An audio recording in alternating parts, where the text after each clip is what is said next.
This week, we're still talking about Wrathcon, hymns for the road, and we'll have DJKaktus on to make one of us cry. Stop looking at me like that. Since our last episode, a new identity theft scheme has emerged. An occupant of the Forest of the Nameless posted an online poll allowing members of the public to assign them a new name. As expected, several thousands of users attempted to name the wood dweller Faye McFayface, which, of course, won. Not long after, mass amnesia was reported worldwide, and mental health facilities were overrun with cases of forgotten names and personal information. We will keep up with this story as it progresses, but first... Who am I? I'm Kelsey. I'm Person McFuckface. And I'm Noli, the K is silent, and this is SCP Weekly. What have we been up to for the last 2 weeks?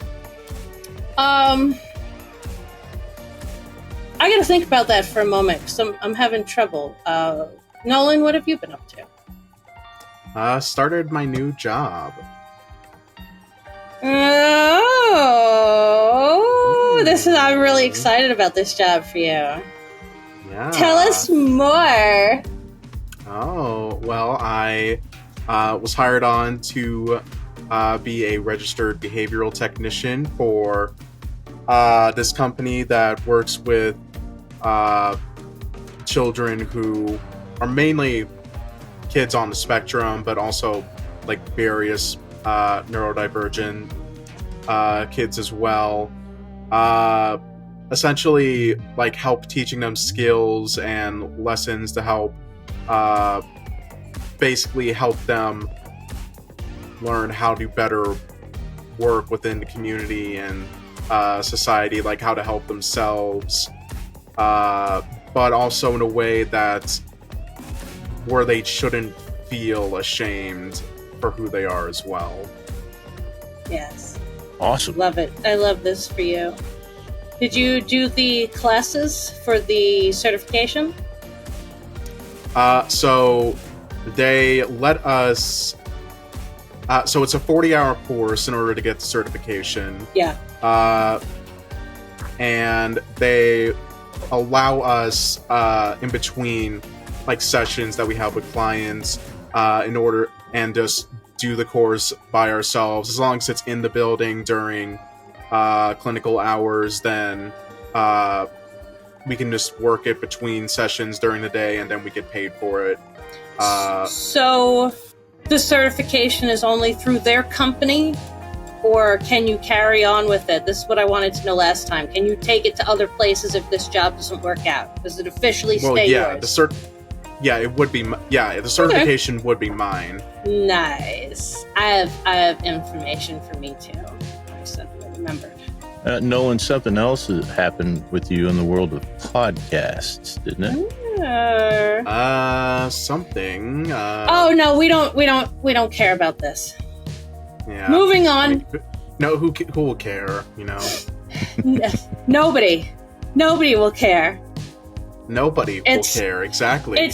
You cannot unredact the information. Sorry. Tell us the news.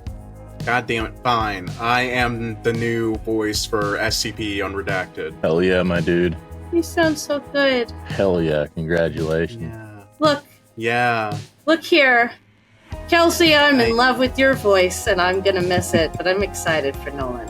I'll still be around. Shut up. He's still editing. This is about Nolan. This is editing. Okay, editing. Sure. That's anything important. Nolan, I'm so excited for you, and that's thrilling, and I'm jealous, and that, like, in a happy way, like, not the angry asshole way, but this is so cool. You posted the thing, and you guys made comments, and then you posted the first article, and I was like, cool, I can't wait to listen to that. It was already recorded and out there. I went, motherfuckers, already out? Yeah. Nobody told me. It was really good. I love it. Got another one ready to go, and as good as those two sound, those were before you got the Yeti, right? Yeah. Cool.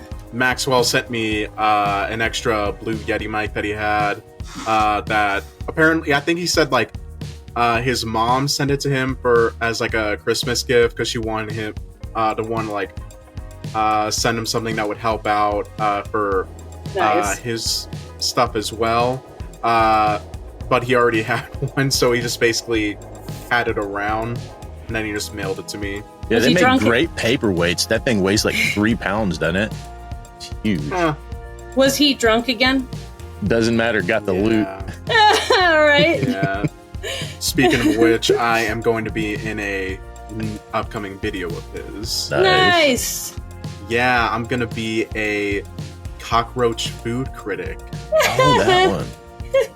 Yeah, putting on my best Matt Berry impression in What We Do in the Shadows. Oh, I love Matt Berry and anything he does. That guy has like, that's when I do a British voice, that's the one that I aspire to.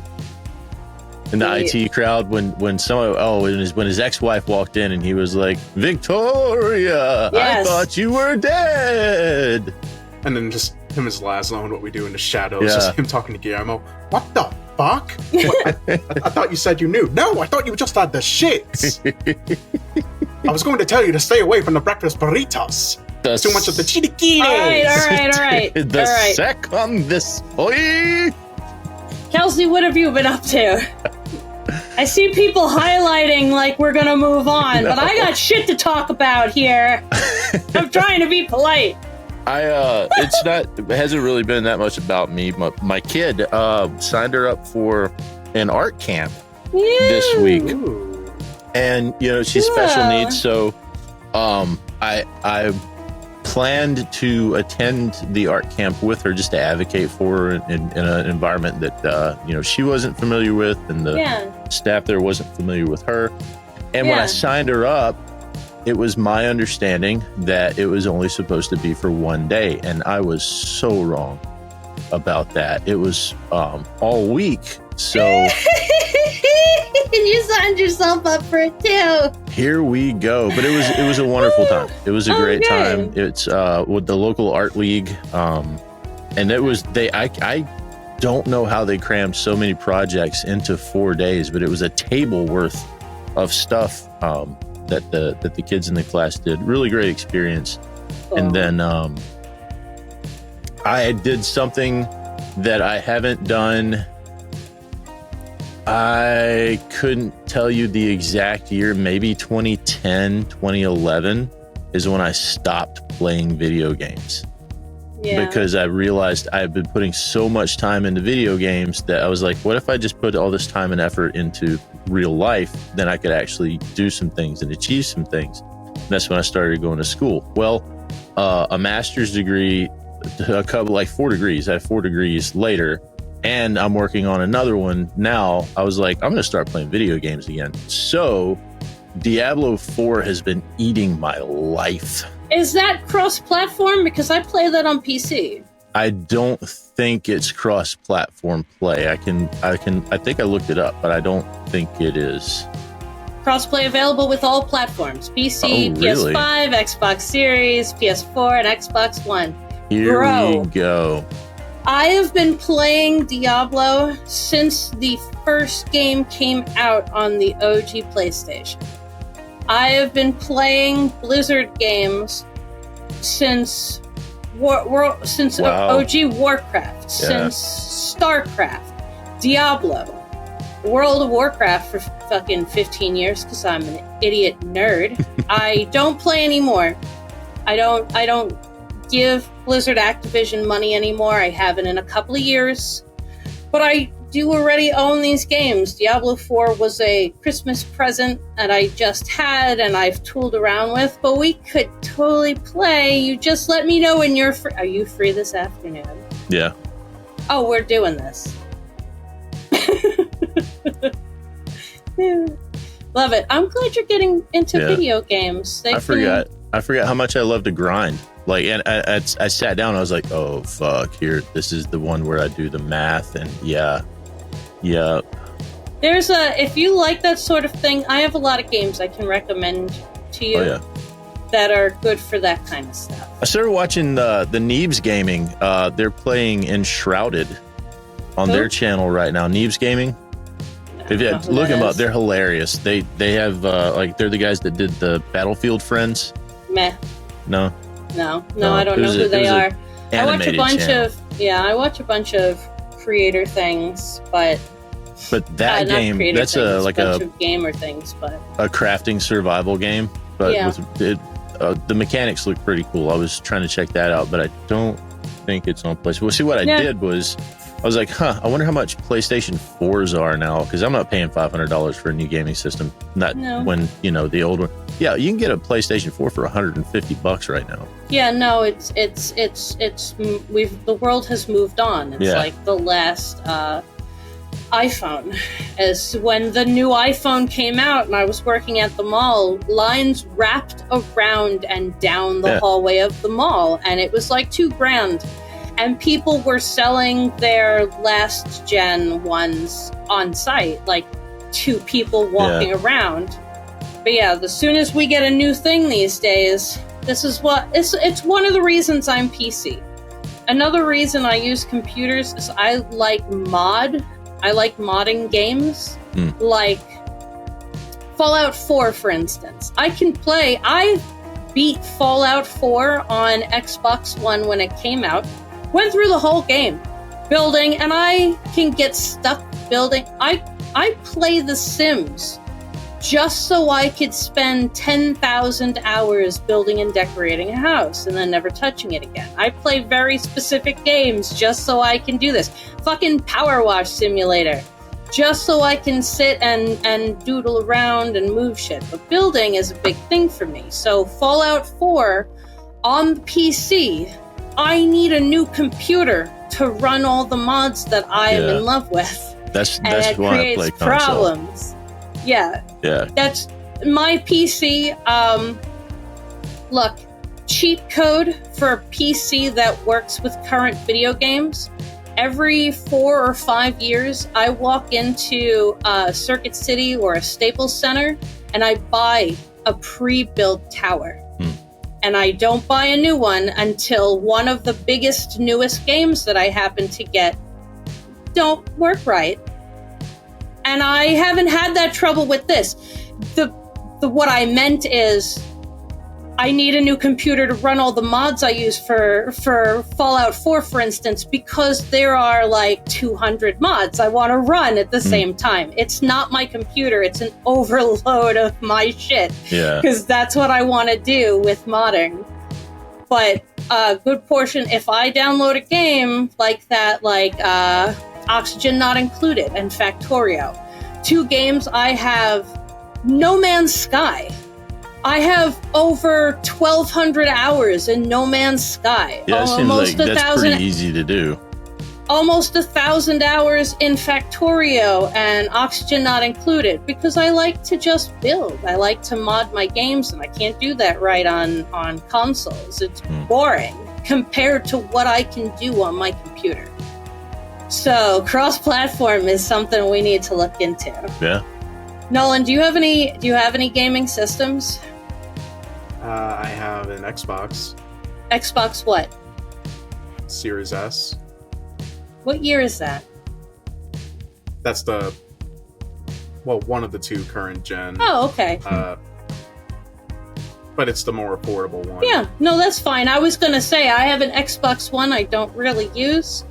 I'm not really into PlayStation games, so I always get an Xbox, so I was going to, drop kick it at you if you didn't have something, in case there was something we could play. But cool, you've got something, we'll figure it out. Diablo 4 is cross-platform with everything. Yeah. Let's go. Let's go. I got to get the PlayStation Network to do that. Okay, real quick, I have been up to. Go for it. I still have the 2 major anxieties of work and living. With living, it's good, but it's not secure. With work, I have officially accepted a work contract with the store and company I wanted to work for. It's not full-time, so we're hoping to get me enough hours to cover 30, 35 hours a week, maybe between 2 or 3 stores. Does that at least get you insurance? No, I have to be full-time. So even the manager said, we'll see how, because she knows I need full time. And if I have to, I'll jump to another company or another store if I have to.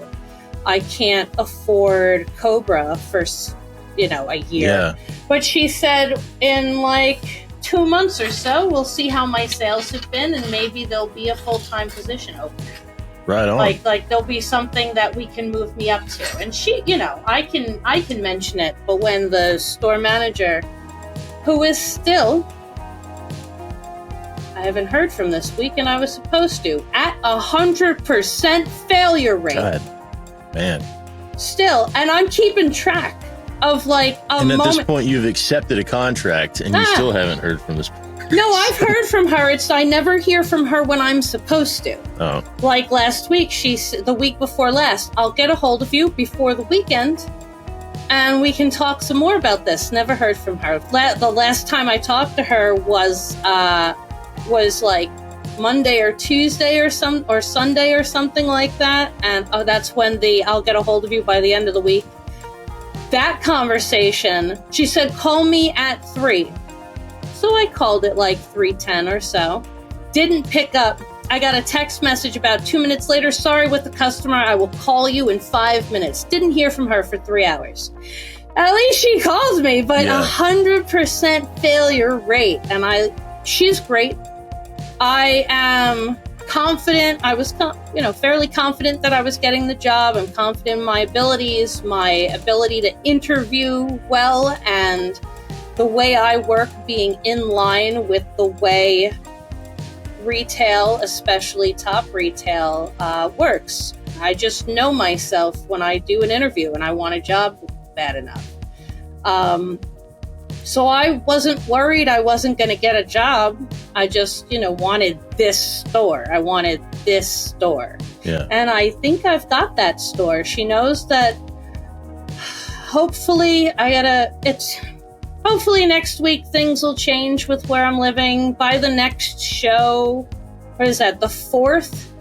Yeah, I think so. I might miss.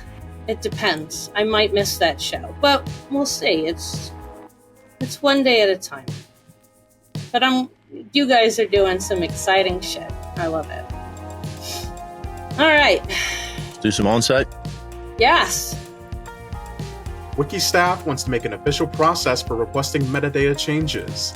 The biggest change will be that the only places one can request metadata changes are in the following locations: hashtag Site17 in RIC, hashtag helpdesk in the official Discord, hashtag observer discussion in the official staff Discord, and hashtag metadata in the official staff Discord. A specific sticky thread on the forums to be created at a later date. All right. Let's talk about some various technical policy changes in response to the fact that there is no site standard for maximum preview length. And this is like when you hover the mouse over the article names, it pops up that little preview. Psychic Programmer has proposed a change to the policy verbiage from blurbs must be at least 1 sentence or equivalent in length to blurbs should not be above 180 characters in length, soft limit, and ancillary utilities are not expected to fully show blurbs longer than this. Blurbs may not be over 200 characters, hard limit.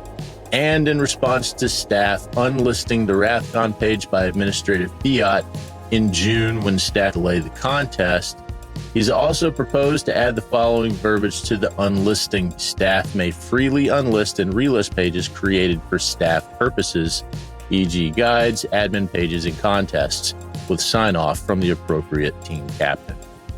I think I got the black one, Pop.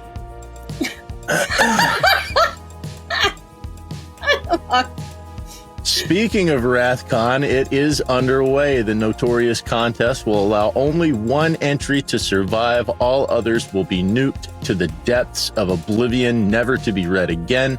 By the time you hear this, the contest will be in its voting phase, which ends on August 1st. There are at least 20 articles vying for survival. Follow the link in the show notes to the hub page and pay your respects to the soon-to-be no more. We'll miss you. Goodbye forever. Goodbye forever. That's the thing I say to people when pretty much every time I leave, like a party or hanging out with friends or whatever, goodbye forever. Have you guys read any of the Wrathcon articles yet? No. I don't know if I want to set myself up for that fucking heartache. Who's in it? Other articles for other purposes. So I'm gonna open that right now. I know Uncle Nicolini's in there. Oops. 1, 2. Yeah, there's a couple of names in here I've brought up for wanting to interview. Yeah, let's take a look. Dino Draws, Uncle Nicolini, Bombus Turgid, JVG, Crom Boucher, Halcyon Days, Parallel Potatoes, They Call Me Tim, Gunpowder, Trout Mask Replica, Prismal, Cube Seer, Bazir Bazir Skip Reader, Goober Goober. I see ski and read ski. Bazir Skip Reader, Uber Goober, Faceless Polar Bear, Torques and Antlers, Xiao Hui Hui 1217, and Uncanny Clown so far. I didn't expect this one to be a long list, like I think, but that's still a lot more than I thought it would be. Is this it? Nobody else can join? No, it's the writing phase is now. Yeah. By the time people listen to this, posting will be over. We'll be in voting.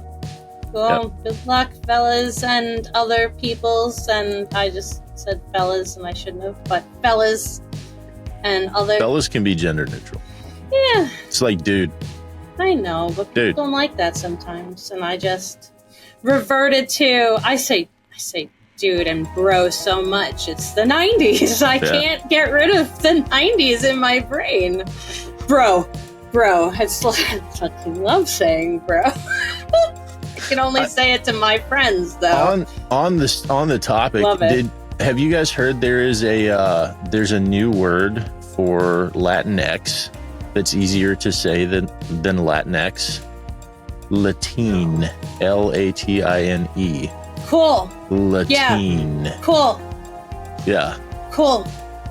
Like it. Latinx is, hey man, that's great on paper, but Latinx, that's... Yeah, no, cool. Let's reduce the syllables a little bit. It is really good on paper, but Latine, I like it. I have a lot... My brain does word association a lot. It really is aggravating sometimes. I heard Latine and... Naming a child, sometimes you want to name a child and you go, oh no, they'll be made fun of. That sounds too close to blankety blank. And I heard Latine and I thought latrine first. And I really don't like that. I like Latine though. I do. Okay. It's funny where your head goes. Straight to the toilet. Right? You should hear half the shit I don't say. Alright, Blotter. People who done fucked up. User Morgata has been permanently banned for hate speech, unwanted social contact, and stalking users onto other sites. Bye, bitch. User Synaxilus has been permanently banned for threats or encouragement of harm and intimidation. And after their month-long ban issued by the anti-harassment team, prominent user Dejoric has reapplied and rejoined the site. Welcome back. Yeah, right. User Billy Gaming 1447 has received a permanent ban with no possibility of an appeal after leaving several belligerent comments, first in response to criticism of their work, and then in response to disciplinary staff's reprimands for said comments, culminating in a potential threat against Zin that you will never accomplish anything meaningful in your life. You will die an old, worthless person that no one will care about, or you might die suddenly and be on the news for about a minute. Yo. Okay. Yeah. Longer than you were on the SCP Wiki. Bam. We need sound effects. Oh, no, we don't. No. Disciplinary staff have made notes of their suspicion that user Adrit Sarkar and Princeps Oblivion are the same person, due to Sarkar's only activity being a highly positive comment left shortly after posting on Princeps cold post shortly after it was posted. That's a fair thought.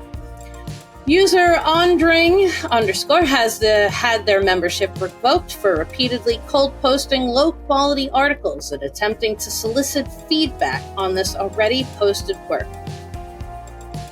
Like you do. User, a question has received a warning regarding spam after posting a riddle to the forums and responding disrespectfully to said threat being moved to the media discussion section of the forums, stating, a question is moved to a forum substantially less likely to prefer an answer of the question. This is an extremely expensive process. Further attempts to prevent an answer will not be tolerated. And later imploring moderators to punish us harder. Someone set us up the bomb type of joke. I mean... And their username is a question has been. That's nothing but a troll from the time they signed up for an account. Staff have noted their suspicion that users dude is Russian, some plays, it was me, the dude, Yukizami, Doorknob Crab, and Epic Wildcard are all the same person due to their accounts being created in short succession, stylistic similarities in their posts, and their only activity being to comment positively on each other's works. Later, Yukizami received a year-long ban for plagiarism after posting a lightly edited version of another author's work. Lightly edited. Bro didn't even fucking try. User Caesar is Here, who was previously disciplined for posting AI-generated articles, has received a week-long ban for repeatedly posting blank or nearly blank articles, despite repeated warnings from staff, including a membership revocation. User Real_Truthful has had their membership revoked after posting several blank or nearly blank pages to the site, including one which reads Special Containment Procedures, paragraphs explaining the procedures, description, paragraphs explaining the description, will do later, and another which read, don't worry, this is just the start, later updates to the document will be presented at a different time. Was it SCP-8XXX template? Oh, it's so silly. Why? Lenny 2 has been warned after repeated low-quality code posts, some of which staff believe to have been AI-generated. Tugia, the narrator, had their membership revoked for posting several low-quality articles in short succession, for posting downvoted articles with insufficient edits, and removing the deletion range tag from their articles. They have since reapplied and rejoined the site. I gotta say so first of all, there's some boring dorks doing dumb shit this week. I love it. I appreciate that. If you have to use AI to interact with other people in the forums, you need to go touch some grass. I mean, that's just my eternal question mark is, they have to know it won't get them anywhere. And what are they trying to achieve? That their AI-generated article will be the next biggest fucking thing anybody has ever read? What happens when they need to post another thing and it's dumb AI shit because you can't hit a winner every time? People apparently can't hit any winners. I really want to know the process that they take to figure out these are AI articles, though. I really want to talk about that. There's a lot of discussion in the staff forums about That's that. really you should cool. go check it out. Yeah, they talk should. about whether they should or shouldn't. There's pages and pages and pages of threads where they discuss how the process should work. Neat. I love it. Thanks. User Cremo. I remember Cremo. No wonder I haven't heard from Cremo in a while, who received a 1-year ban in July of 2023 for malicious downvoting, has reapplied and rejoined the site. Welcome back, Cremo. Nerd. I thought you just moved on, but apparently there was other stuff going on. User Lud from there has been permanently banned after inappropriate pronouns and racist content was discovered on their Discord profile. That's a little concerning. But for multiple reasons. User Dr. Spencer has had that revoked for backseat modding after posting overly vehement feedback on other authors' cold posts and attempting to issue green lights in the site's review threads despite not meeting the criteria to do so. They stated their intention to reapply and rejoin the site and promise not to engage in similar behavior again. User What Can We Use has been permanently banned for downvoting about a dozen works, including LGBT themes in rapid succession, as well as the author page of a user responsible for several such works. During investigation, it came to light that they had previously downvoted a large number of Pride Fest articles, reinforcing staff's belief that these downvotes were malicious. AI. Since our last Blotter segment, 23 users have been disciplined for posting AI-generated content. Highlights include FL4K Flack the Man-Dragon, whose site membership was revoked for AI use, along with deleting and reposting an article to clear downvotes, and Sock Puppet use. Dumbasses. That's a better number than it has been. It's usually up in the 40s and 50s. Maybe we're getting, maybe this month has been lower on the people trying because every month we go through like 50 fucking people, and this is significantly less. I miss the days, though, when we read each one out loud, because that was fucking fun and overwhelming, and it cracked me the fuck up. But I appreciate let's just say 23 users. Yeah, let's just put a little more meat in the other stuff where there's a little bit more interesting backstory. Yep. I like our writers. Go Hawk. Welcome back, Hawk. Go Hawk. Woo! Be aggressive. Sorry. What's going on with new skips and tales these last 2 weeks? Since our last episode, there are 25 new SCP articles and 17 new tales. Any favorites? Because I want to talk about something and I made fucking notes. I don't know if anyone's seen, if you like horoscopes, Plague, BJP, and Jay Dune have given us a new and absolutely better way of getting to know ourselves and our potential significant others. I'd like them to give us a compatibility chart for various kinds of relationships, like friendship, like loving relationships, and our most needed enemies to lovers. I mean enemies.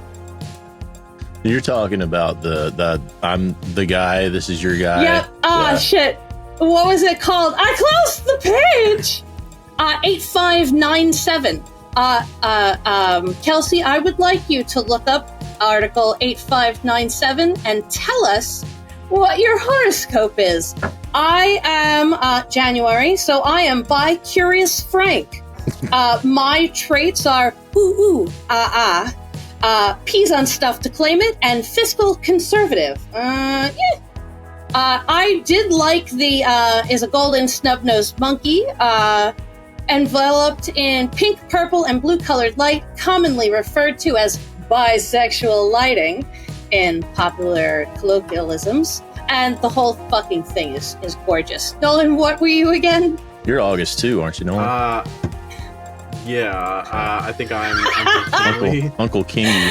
Nolan was personally attacked. Has an iconic catchphrase, thousands of dollars in casino comps. Wanna go play the ponies, kid? If prompted to say its iconic catchphrase, it will declare that it's time to fucking gamble before disappearing alongside the subject. Upon reappearing seconds later, subject will report having spent up a prolonged period of time, ranging from a day to 3 weeks, with the anomaly in a sprawling casino environment. Activities did not divert from watching the anomaly repeatedly and invariably lose at a variety of games before being forcibly ejected from the premises and reappearing in baseline reality. Oh god, it's so good. What are the ponies, kid? Right. Twitter followers, please comment your fucking new horoscope. I would really love to. I would really love to hear people's things, because they're so good. I wanna shake Dune and Plague's hands. Like, this is great, thank you. I'm gonna throw this at everybody I know and ask them. They don't have to read SCP. I'm gonna be like, excuse me, who's your guy? Month again? Who's your guy?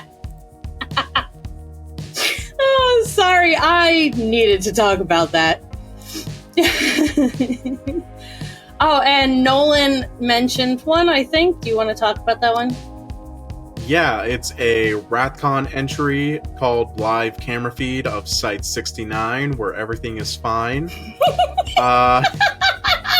It's essentially this... Essentially, it was like a joke that staff would essentially like send each other sometimes of like a prank email saying to instruct them to transfer immediately to Site 69. And it was just like a dumb joke that they like spread around, except the system itself never saw it as a joke. So the reassignment was actually recorded and the transfers go through. Basically, they do transfer to this physical site. Even if it's like, it's a good joke, but then they find themselves like actually packing and preparing to like actually transfer out of there. There's a plan of the never seen again. Yeah, there's a whole plan of the site and everything. Like this article goes fucking into it. This is good. It's a lot longer than I thought it would be too. There's descriptions of each of the rooms. It is worth reading. This. There's a lot of shit because further down there's a lot of things to click on. Camera views. Recording periods. This is great. Everybody needs to read that. Pro Boucher. Yeah. Playing on hardcore mode there. Oh god. All right. What else? I had a couple of them. SCP-8112. I'm with stupid. It's a T-shirt with the arrow that says "I'm with stupid" and it's pointing towards the person of interest. Really neat story about how they fuck with that in the tests.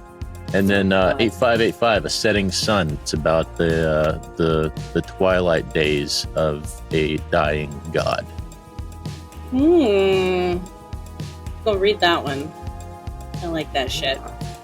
Are either of those Wrathcon? No. Cool.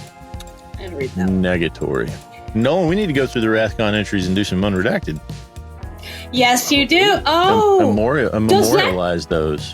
I was going to say, does that count? It doesn't count, does it? No. Can you I am not beholden to the rules of the wiki. Oh. Would you hold off to post them until there's after a winner and then, or runner-up and stuff like that, and then read them in order and read the winner last, or you just want to go down the list? Post the winner last. We could do every single one. Like that one that we just looked at, we probably couldn't get that done in just a short couple amount of time. Not just a couple.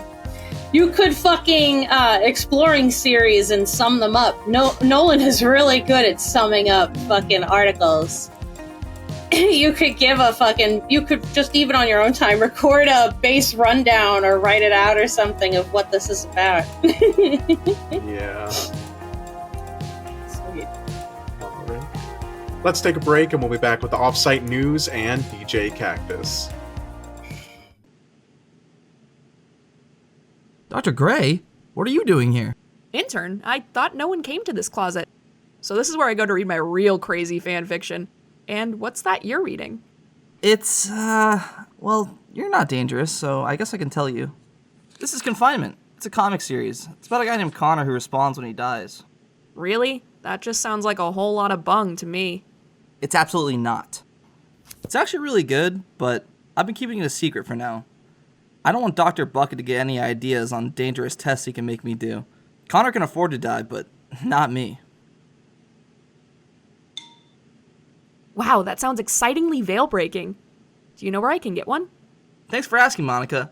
All you need to do is look up SCP Confinement Kickstarter, and the pre-order page should be the first result. And even if you can't get in on the pre-orders, the comic will be for sale on the unredacted Etsy store after the Kickstarter ends. Awesome! I'm already so excited to get mine. Ooh, maybe I can show them to Grim.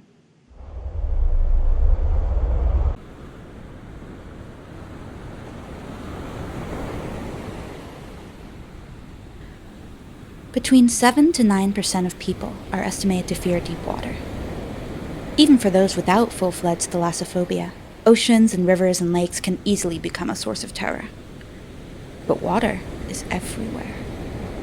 In the plumbing of your homes, in what you eat and drink, inside your own body. Water falls from the sky and runs beneath the ground. You can't run from it. You can't hide from it. Water will seep through the cracks and into the walls and make itself a part of the very air you breathe. That 9% is right. Water is to be feared, and you can never escape from it. Waterlogged is a short-form horror anthology podcast highlighting the underutilized forms of water. Instead of rivers and oceans, we focus on plumbing, puddles, mist, and more. Created by Daisy McNamara and produced by Law of Names Media and Sublittoral Sounds.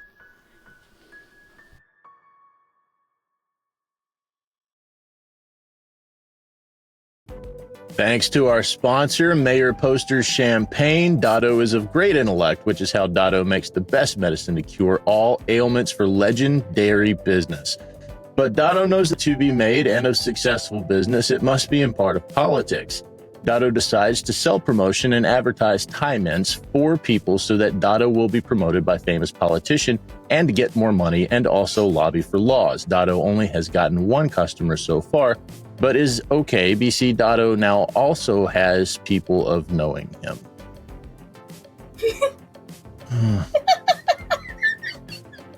I think that's one of my most favorite parts of these recordings is listening to you read Dotto. It was all good until BC.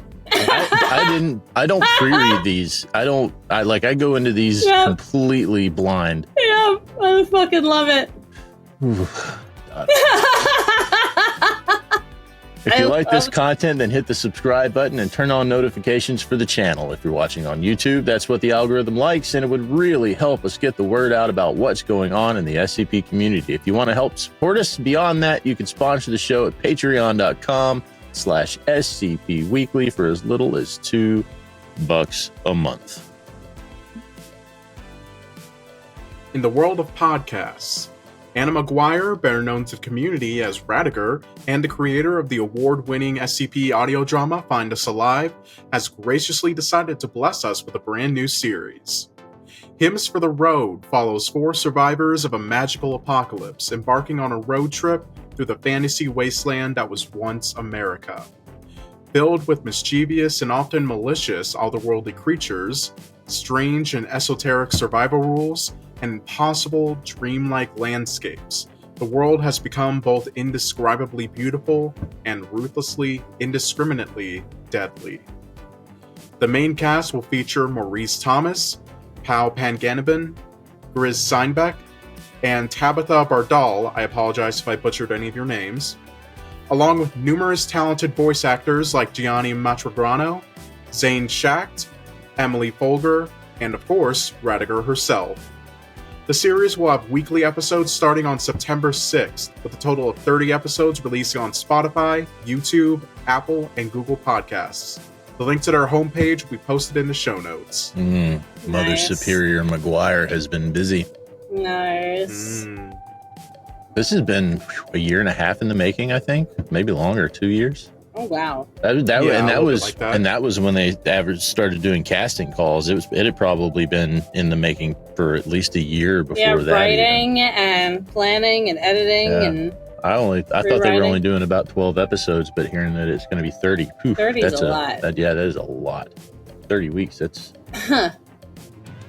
almost it's 52 weeks in a year, so it's 9 months. Yeah, around that. Okay, Grigory Karpin's Twitter fame. Let me pull up the old dead name site here. Grigory Karpin. So it was a 3-letter post. Literally, the only thing he wrote was WTF, but it was a repost of a series of rules from some MMORPG or RPG community that said no slurs allowed. Here's what he posted. Be advised that slurs includes pejoratives and forced labels such as homophobe, sexist, racist, transphobe, Islamophobe, bigot, Nazi, fascist, cis, and Latinx. And all Grigory did was retweeted, what the fuck? 2.7 million views on that. What the fuck? Oh yeah, it is. I see that. 2.7. So congratulations on your Twitter fame, Grigori. Let me check and see if he's got his DMs turned. Nope. My man has still got his DMs turned on. Oh no, I wonder what kind of shit he's had. Playing hard mode, buddy. I do like that he plugged his writing. Yeah, absolutely.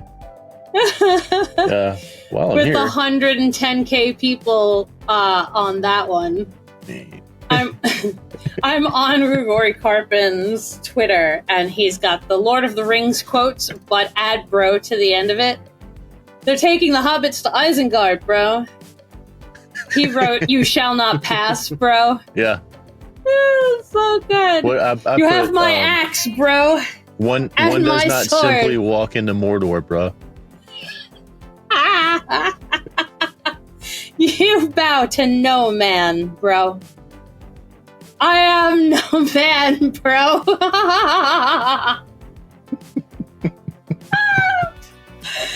Oh, so good. I hate fucking that whole movie. Yeah, it's great. You guys seen The Acolyte yet? No, I'm waiting for that one to binge. Oh, the season just ended. I've only heard bad Binge time. things. Yeah, I've only heard not worth my time things. It's like the show.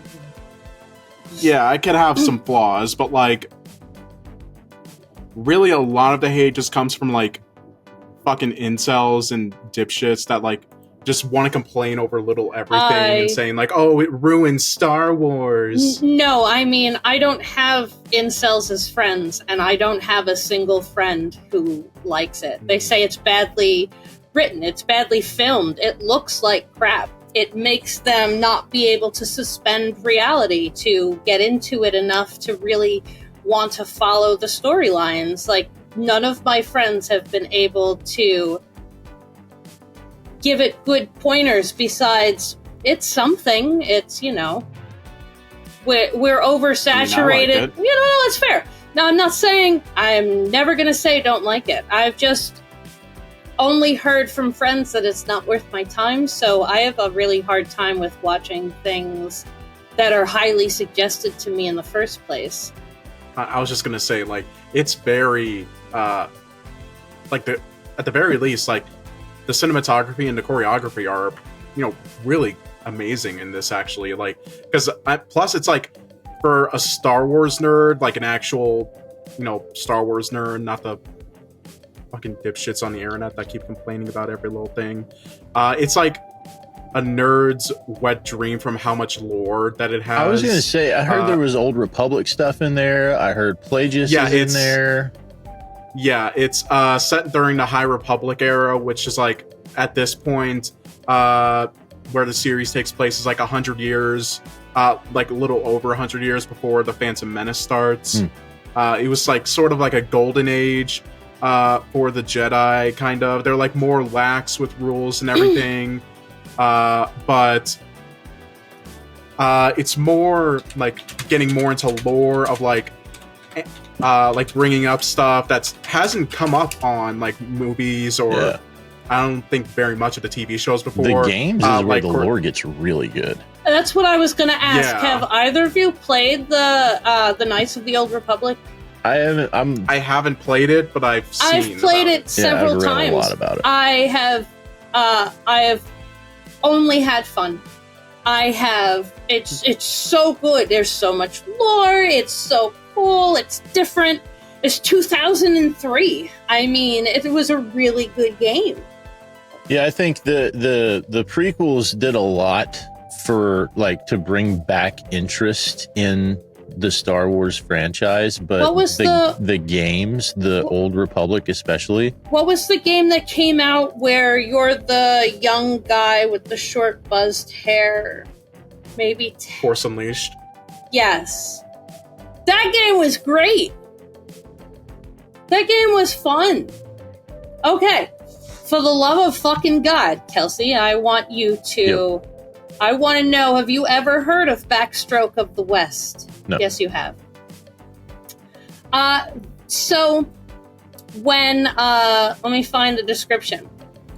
When Episode 3, Revenge of the Sith, was released, they translated it into other languages. One of them was Chinese. Yeah. And then that last line, Darth Vader screams, "No!" becomes "do not want." Yeah. The opening scroll for it is, "The war came.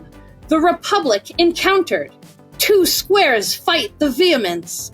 The improbability fills the world. The space general of the Alliance is skillful. Kidnap the D, the speaker, the conduct. The proper abduction Alliance troop tries. Ratio prosperous drive with the..." This whole... I have the script here, too. This whole fucking thing. You know how you were having fun doing dubs? Yeah. Bad lip reading? Yeah. I think you could have fun with some of this. And it's the whole movie script I just posted. It's the whole movie. I think you could have some fucking fun, even if like you and Nolan wanted to get together and pick out a part where it's two of the main characters just talking to each other, like one of those moments. And dub it. Do it Kung Pao style. Yeah. We still have to watch Kung Pao. When are we doing that? I watched it with my kid. It's so good. We have to show it to Nolan. That's a lot of nuts. I say that's a lot of nuts. And open your mouth. A lot. Open your mouth. Not Neo. Not Thorin. Tiger. Tiger. Birdie. Tiger. I love the tiger. So I fucked the whole movie. Is quotable. Every line in that movie is quotable. Rub it in my hair. Nolan,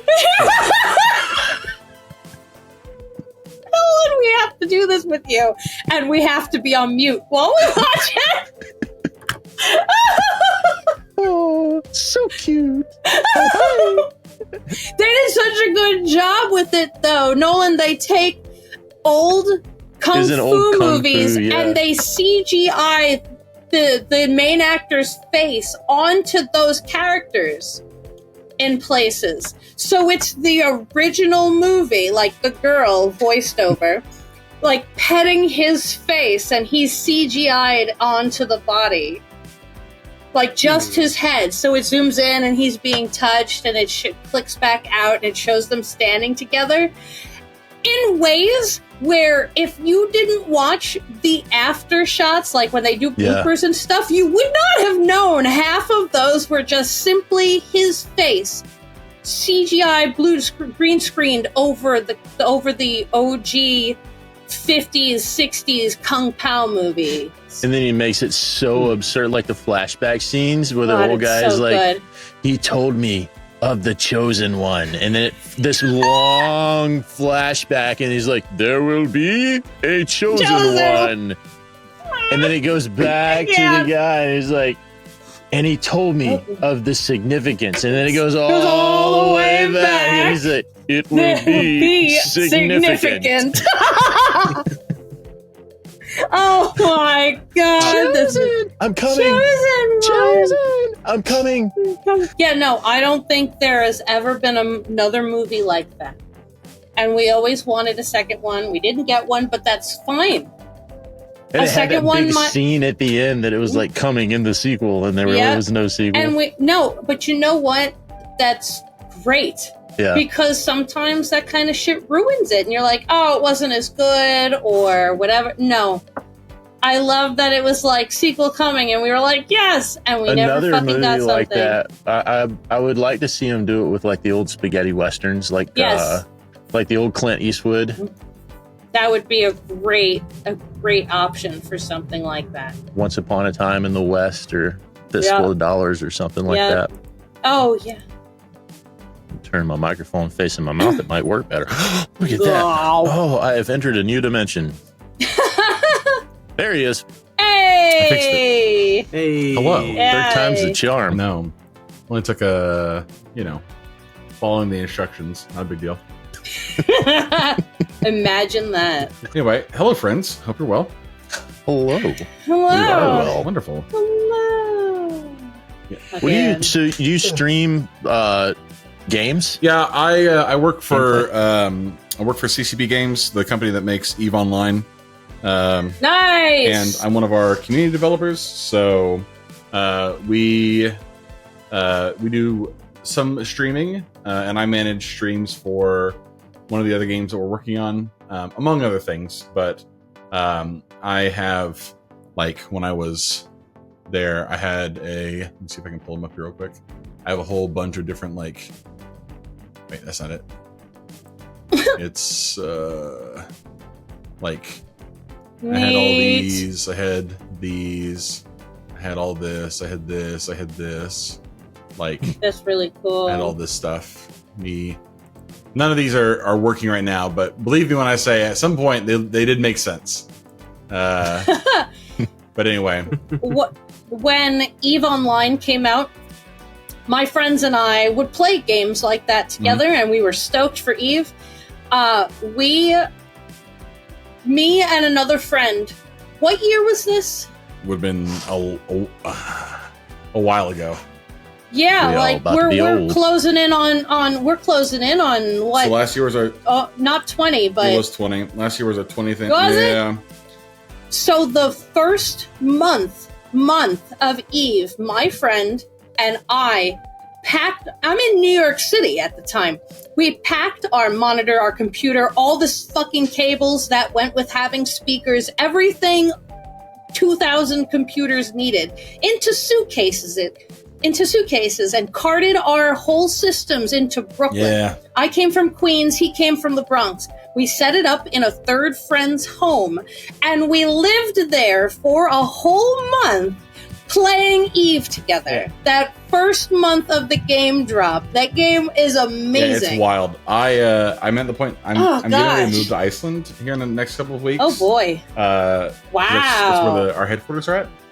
Yeah. And I have to find a way to ship, because like their relocation package offers either they do one of two things. Either they'll send you a freight container to wherever you live and you can fill it up and ship all your stuff that way, or they give you like $6,000 and just say like go wild and figure it out yourself. I know this. So Boeing does the same thing. I'm taking the money because I don't have that much stuff to ship. Like I'm not shipping a bed or anything. Take the money and run. Yeah. But I still have to buy a new bed. And that's what I'm going to do. But I still have to find a way to like move my computer, and like freight shipping my computer is horrifying. Ooh, I know. Yeah. So anyway, yeah, let me put it on ridiculous. this boat container with all this salt water around it. Yeah. No, Iceland though. Don't take this the wrong way, but looking at you look like you belong. I get that a lot. You fit right in. The Icelanders think that I'm Icelandic too. A lot of times I'll be sitting outside somewhere, and I like this happened last time I was there. I was sitting outside. It was late. It was like 2 a.m, I think. But like, you know, in the summer in Iceland, it's sunny throughout it's dusk, basically from like 9 p.m. till 5 a.m. and then the sun comes up. And I was just sitting outside, like I was drinking something, just hanging out. And some guy walks up to me. He's like, Icelandic guy walks up to me. He goes, "Are you Icelandic?" And I go, "No, I'm sorry." He goes, "Oh, you look like it." And he walked away. I'm like, okay, neat. So I have a friend visiting, and I never thought of it like this before he said something. He's never been to New York before. So sometimes random crazy people just say something to you and keep going. So this guy walks past us. He's got this long blonde hair, young boy. So he's young. He's got this long blonde hair. And somebody walks by randomly and says, "Hey, you look like that guy from Soundgarden," and keeps walking. And he's like, "Wow, random NPC in New York." And now I can't unhear that, where just these random people, they're NPCs, that you're walking through a town and somebody says something to you as you walk past them. I had well, not that same interaction. I'm from Indianapolis originally, and I moved down to where I live now near Atlanta about 7 years ago. And it had to be within like the first month or two after I moved down here. I still had Indiana plates on my car, and I was getting gas one evening, and this guy comes out of the gas station, and he walks over to his car, and he's kind of parked behind mine, at the pump, and he looks over at me, and he looks at my car, and he looks back at me, he goes, "You ain't from around here." And I'm like, no, I'm not. He goes, "You a Yankee?" And I'm like, "Yeah, I'm from Indy." He goes, "Oh, all right." And then he just kind of sat there for a second and looked at me. He goes, "Damn, you a big Yankee though." And I'm like, "Yeah." He goes, "You be all right." And that was it. That was the whole interaction. I don't know anything else about this man. People just come in and out of your life. It's wild. And now, the moment you've all been waiting for. He's one of the most read authors on the entire wiki, writing approximately 97 articles and 36 tales, with 13 of them hitting over a plus 1,000 rating. The Right Honorable Based God himself, DJKaktus. Welcome to the show. That puts in perspective, doesn't it? Wild. That's some shit right there. I have a hard time. Listen up. It's been such a I've been doing this for like 10 years, and it really it happened so slowly, and over such a long period of time that every so often I just I can't conceptualize it, and somebody says it, and I'm like, oh, gee. Yeah, says it out loud. No shit. Some numbers. Anyway, hello, Jeez. friends. It's me. Hello. I appreciate you having me. I'm sorry for the delay. I know I was originally supposed to come on a couple months ago, but I was actually, speaking of Iceland, I was out of town. I was in Iceland when they flew me out for a work thing a couple months ago. So, but now I'm here. Hello. Well, welcome. Thank you. Glad you finally made I appreciate it. it. Thank you. We took it personally, but it's all right. We got over it. I figured that was the case. I knew that if I didn't come back quickly, I'd have people outside my house. I think we talked some shit at the time, but it was just for those 5 minutes. We were like, honestly, okay. And it's really not hard because you just hit you aim in the general direction of SCP authors and say, "Hey, we were gonna have Cactus on, but since we can't have him, would you?" And they're like, "Yeah, nice. yeah." That is considerate of them. I appreciate them picking up my slack. I have been kind of hard to get a hold of over the last couple of months and years. Yeah, just I got a lot going on. Certainly a lot more going on within the last year, and it's tough. But I'm glad we're able to make this one work. I enjoyed your guys' shows during the 8K contest. That was a lot of fun. I was looking forward to hanging out. Awesome. Thank you for reposting those, by the way. We were, I don't know about but I had a fucking heart attack because I'm a fangirl of several people on this site. I mean, of course you're one of them, but I was like, I have a small amount of D-list internet celebrity that I occasionally can leverage for things I enjoy, and this is one of them. So I think we're G-list. Yeah, man, I get that feeling too. First, before we get to the interview, we're gonna play a game, Fact or Myth. Last week, Poopy told us that they met Cyndi Lauper, or they were there on January 6th. They were there on January 6th, meaning they were in DC during we had qualifying answers. I was going to say, we had qualifying. Is the qualifying information that they were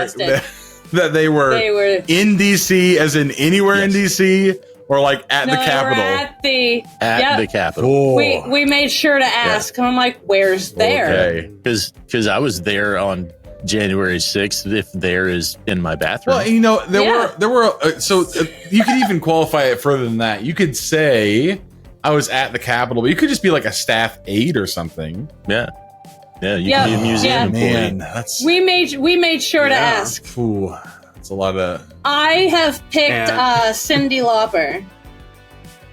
Yeah, Kelsey and I chose January 6th as the fact. And on our Twitter, approximately 89% voted that Poopy was responsible for capital crimes. No. And the other 11% voted that it was Cindy Lauper. Now let me qualify my answer with Poofy said on the show that he is an employee of a museum. They work closely with the Smithsonian, and the Smithsonian and all of those museums are there in the Capitol Mall. That's true. It's not outside of the realm of possibility that not participating, but absolutely being there and kind of getting caught up in the events. Totally within the realm of reality. Oh man, this is a good one. With that said, the answer Poofy responded with was Cindy Lauper. Yeah. I got this one. That's pretty cool. That Cindy Lauper's cool. Yeah. No, I was thrilled. Yeah, it would have been nice to, know a war criminal too. All right. And now Cactus is going to tell us a fact and a myth. And it's up to us to figure out which is which. Okay. Senor Cactus, tell us a fact and a myth, a truth and a lie. Okay. Here is a truth and a lie in no apparent order. Nope. I am the oldest of 3 boys. And also, I once accidentally slapped Katy Perry on the ass.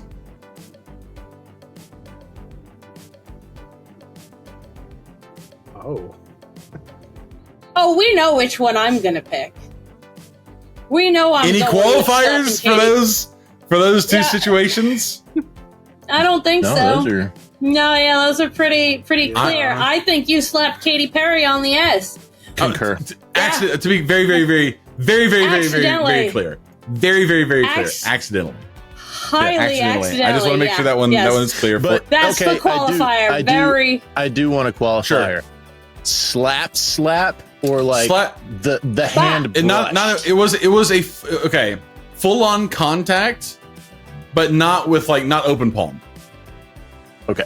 I don't want to say hit because that seems like a rude thing to. But that is Bumped. what it was for the discerning individual, somebody who was just like a third party observer would have said that's a slap.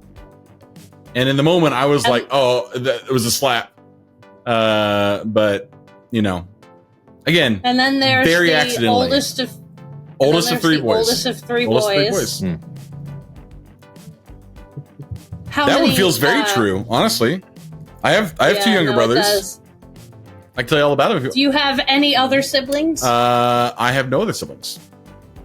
Nice. Oldest of 3 Oldest of 3 boys, boys. And Bob and Katy Perry on the S. Are we all picking the S? Yeah, we're all going with Katy Perry on this one. Yeah, we're all right. Katy Perry. This doesn't happen very often. I think this is the third time in 15 shows. I guess we'll see. 20? Oh my god. Yes, all right. Listeners can respond on our Twitter poll and tell us what you think, and we'll find out the answer next week. I will tell you, this is not super helpful, I'm sure, right now, but I'm going to make this a little bit more complicated for you, which is to say, if you were to go on my Facebook right now, I'm just going to send you guys a link real quick.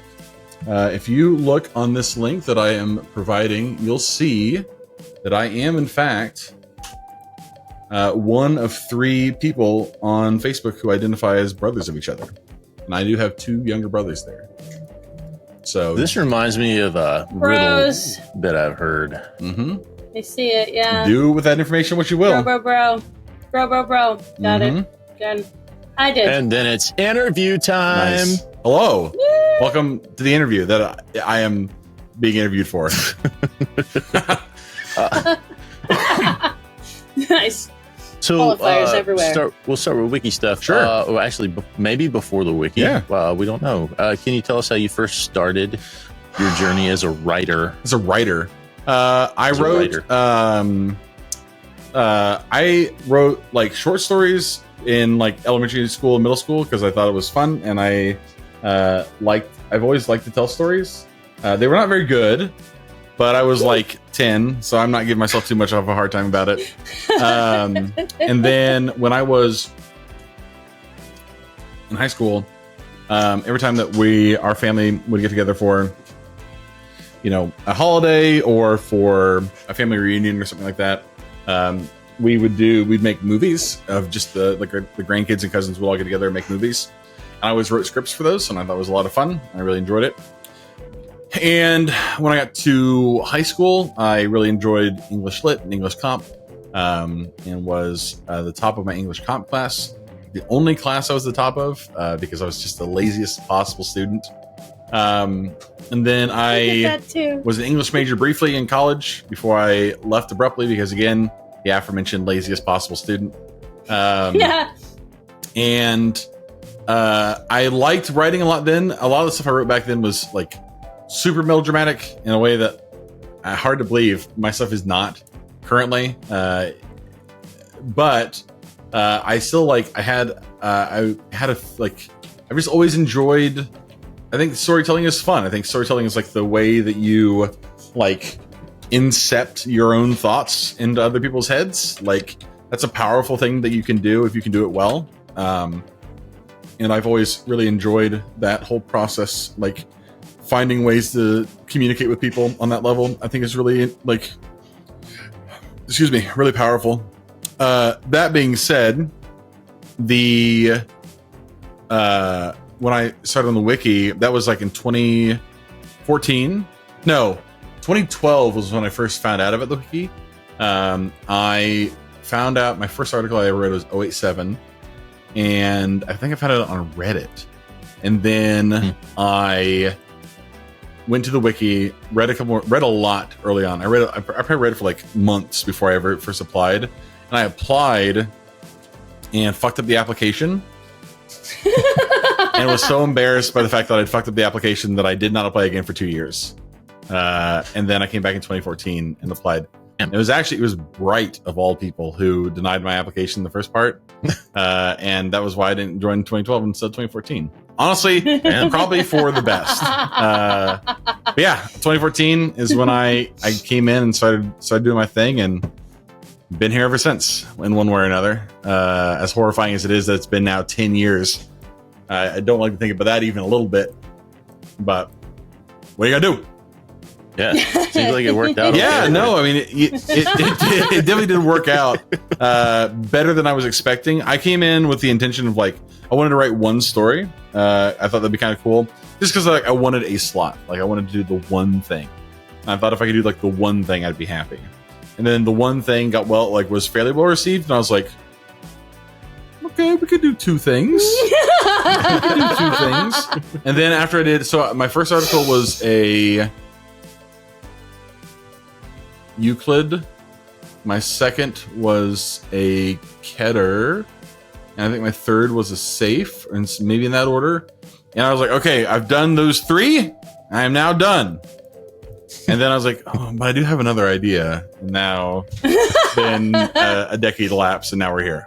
So 133 minimum articles later. Yeah, no shit. 133 later, Cactus. It really isn't that many. And we're still waiting for more from you to finish and round. And you keep throwing more stuff at us, too. Here's randomly 1976, maybe. Yes, thank you. Here's just that was in my defense.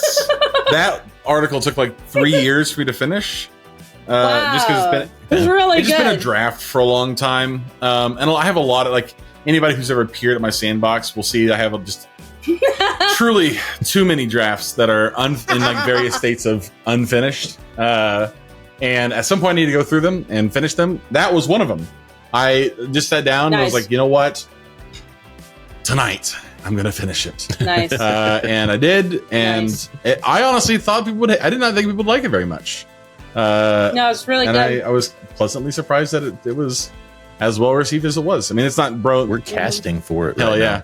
Nice. It's not blowing the brakes off anything, but I think it's cool. And I actually, fun fact, this is kind of unrelated, but so the 1976 is about the Kirk Longwood High School class of 1976. The town mentioned in there, Ephyra, Indiana, is actually based off of a real town in Indiana where my parents grew up. And that high school in the picture is the high school they went to. That was later demolished. Yes. Cool. I was actually just there about a week ago. I was up for a family event, and we happened to be out in that area. Hilariously, for people who understand, the real name of the city that school is in is Harmony, Indiana, and that's not a joke. Huh. There's a Wow. reason why that's very funny. Just take Yeah. my word for it. So I did not make that the name of the school. I changed it to Ephira. And So you actually had to change. I didn't the name have to. of Nobody the school. told me to. I just thought it would be a good idea. Yeah, this is probably prudent. Yeah. So We'd have read that name and gone, well, that's made no up. shit. So I was able to use that picture, which I thought was very cool. And then Yeah, no, that's neat. So yeah, that's what I'm saying. There are a lot of things like that that are just kind of hanging around in my drafts folder that I at some point need to do something with. Eventually, I will get through all of them, God willing. I've just been so busy. So do you remember a moment when you truly felt recognized as a writer? Like, it could have been, a moment on the SCP Wiki, or maybe something outside of it. But just a moment, if you've ever felt one, of feeling like, wow, I've made it. Feel confident about myself. I really feel like I'm. I don't know if I've ever felt confident about myself. Like I have. I don't think it's necessarily wrong, but I kind of have this notion that I've just kind of figured out the SCP format, and I'm just like I have just gotten to the point where I can do it without too much trouble, just because like I've just learned how to hit all the beats for it, and that may not be a fair assessment of the work that I've done over the last 10 years, but it is. I cannot help but feel that way. That being said, in terms of like recognition, I think I've always like ending up number 1 overall was cool, but it's cool in a very like, I don't know how to say this. It's cool in a very like dissociative way. Like I can recognize that is an impressive achievement, but realistically and pragmatically, it means nothing for me. It doesn't change anything for my day-to-day life. In terms of moments where I felt recognized, I think this probably only really happened recently. There's a gas station down the street from where I live now, and I'll stop there every so often. I used to stop there a lot when I was driving to work. I'd stop in the morning and grab a cup of coffee or something, and then I'd be on my way.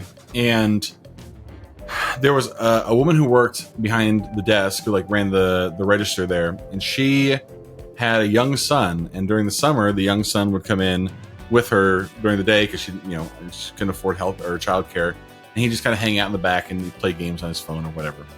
And at I can't remember how it came up. At one point, when he was not there, she and I were talking about something unrelated, and she asked what other kind of things I do in my spare time. And I mentioned that I write. She said, "Oh, well, what do you write?" And I said, "I write, fiction on the internet." And I, in a roundabout way, ended up mentioning the wiki. And she said, "Oh, my son loves that SCP stuff." And I said, "Oh, that's super cool. Like, I'm glad to hear it." She's like, "So what kind of things have you written?" And I mentioned a handful, and I mentioned 049. And she said, "Well, I'll ask him about it." And so then a couple days later, I was there, and her son was there. And when I walked in, she kind of looked at her son. She goes, "That's him." And his reaction was so unlike anything I'd ever experienced before in my life. Where like he suddenly like knew me. I've never met this child before in my life. But he suddenly like knew he had, of course it was 049 that kind of caught his, of course, because it always is. But he had all kinds of questions, and I mean the kid's like 12 years old. All kinds of questions, and wanted to tell his friends about it, and like I'm sure wanted to ask if somebody could beat 3812, as everybody does. But like that was the thing where like in the moment, I very much like it was almost like an out of body experience where like I've been having a lot of trouble recently, like a lot of personal trouble thinking about like meaning and purpose and like trying to find things that give your life, like make your life something that is not just like a blip on the map before as one does. The existential dread has been super real. Yeah. It comes for us all. It does. And in that moment, like, I don't know. I saw through the, like, this is gonna sound super corny, but like, bear with me. It's like, for a moment, like the curtain was pulled aside, right? And like, I kind of saw something resembling meaning on the other side of it. And it was very strange. It was brief. And I think in that moment, I kind of decided that, like, if the sum total of your contributions is finding a way to make a child happy with words, then that is a purpose worth living for. And I think that is probably, I think that's probably the moment where it was like the most real. I mean, there have been other things, like, I've gotten like noticed before, but it's all very like I have a hard time, for internet stuff. It's all very like, which is really funny considering I've done all of my work on the internet, but like internet stuff, I still have a hard time like believing that it's real. So like somebody says, "Hey, you're that guy on the internet." I'm like, "Yes, I'm that guy on the internet." But when it's a flesh and blood human standing there in front of me saying, "Oh, I've read this thing that you wrote like 100 times," I'm like, "Okay, wild." So, I hope that's not too long an answer. If only you knew what I did in my spare time. Yeah, no shit. Right. Very much. How we? Yeah, no shit. My youngest is 11, and over the last year or two, thank goodness, I got him to start reading a couple of years ago, and he's gotten really into it. But the SCP Wiki is too much for him. Fair. So we listened to the Exploring series together. Oh boy. And I told him I was going to interview you at some point, and he says, "Mama, I need to be on that call." And I'm like, "Baby, you can't," because he'd talk to you for 4 hours straight about space. Oh my god. And nothing else. So I'm like, "Baby, you can't." And he's like, "Okay, but when you post it, you have to send it to me first before anyone else." I'm like, "That's okay." I dig that. But my child is freaking out right now at his house with his father. What's his name? He's been texting me all day. Orion. Orion. Hi, Orion. Oh no! Pleasure. Please, God, Good don't. name. You My think God. I'm gonna cry? He's gonna break. Uh-huh. Yeah. We just listened to 1976 to the new article too, like 2 days ago, because it was up on test, and he doesn't catch everything, and we talk for hours in between listening to articles about explanations and his thoughts on it. But he was like, "There's a new cactus up, Mom." In terms of like the making, like, I have such a hard time describing I have a really hard time describing what this is to a lot of people, because it's kind of a weird thing to talk about, right? Like, it's a writing project, but like, and then it's complicated. So having those videos as a way that I can like introduce people to it that way is really good and really great, and I appreciate the service that he offers. He's a true homie, and I might have some other projects coming out working with him. So nice, yeah, very cool. I hate that he felt pressured into going back to SCP when he wanted to get away from it for a bit, because he had been doing nothing else. It is hard. I want it. Yeah, it is very hard as a content creator when you feel pigeonholed into doing a certain kind of thing. And I'm sure he's certainly feeling some of that. Obviously, selfishly, I do enjoy his SCP content, but I enjoy all of his content. He did a couple of like Lovecraft reads a while back. I have a playlist on Spotify that is just his Lovecraft stories, because I have to listen to something to fall asleep. I was going to say, I absolutely have used those to fall asleep more than once. That's not a joke. It's not that his voice drones, but it's very steady. It's soothing. And at this point, it's really familiar to me. And I have this playlist that's like fucking 19 hours of him reading Lovecraft stuff. Yeah, he's a true homie. We are lucky as a community to have him. There are so many like channels, not as many as there used to be, but there still are a lot of them that will just do readings, and that's fine. But I kind of find readings just straight, like, redacted. Yeah, just kind of straight up. I just kind of find them a little dull. And I have absolutely used stuff that he, like, when he was doing all the the Paragon stuff and the demon articles. Yeah. I straight up would use things that he mentioned in future articles. Like that absolutely has Nice. happened. Like there's stuff that's in Archdemon Apollyon that I'm in the process of working on right now that would not have happened had he not.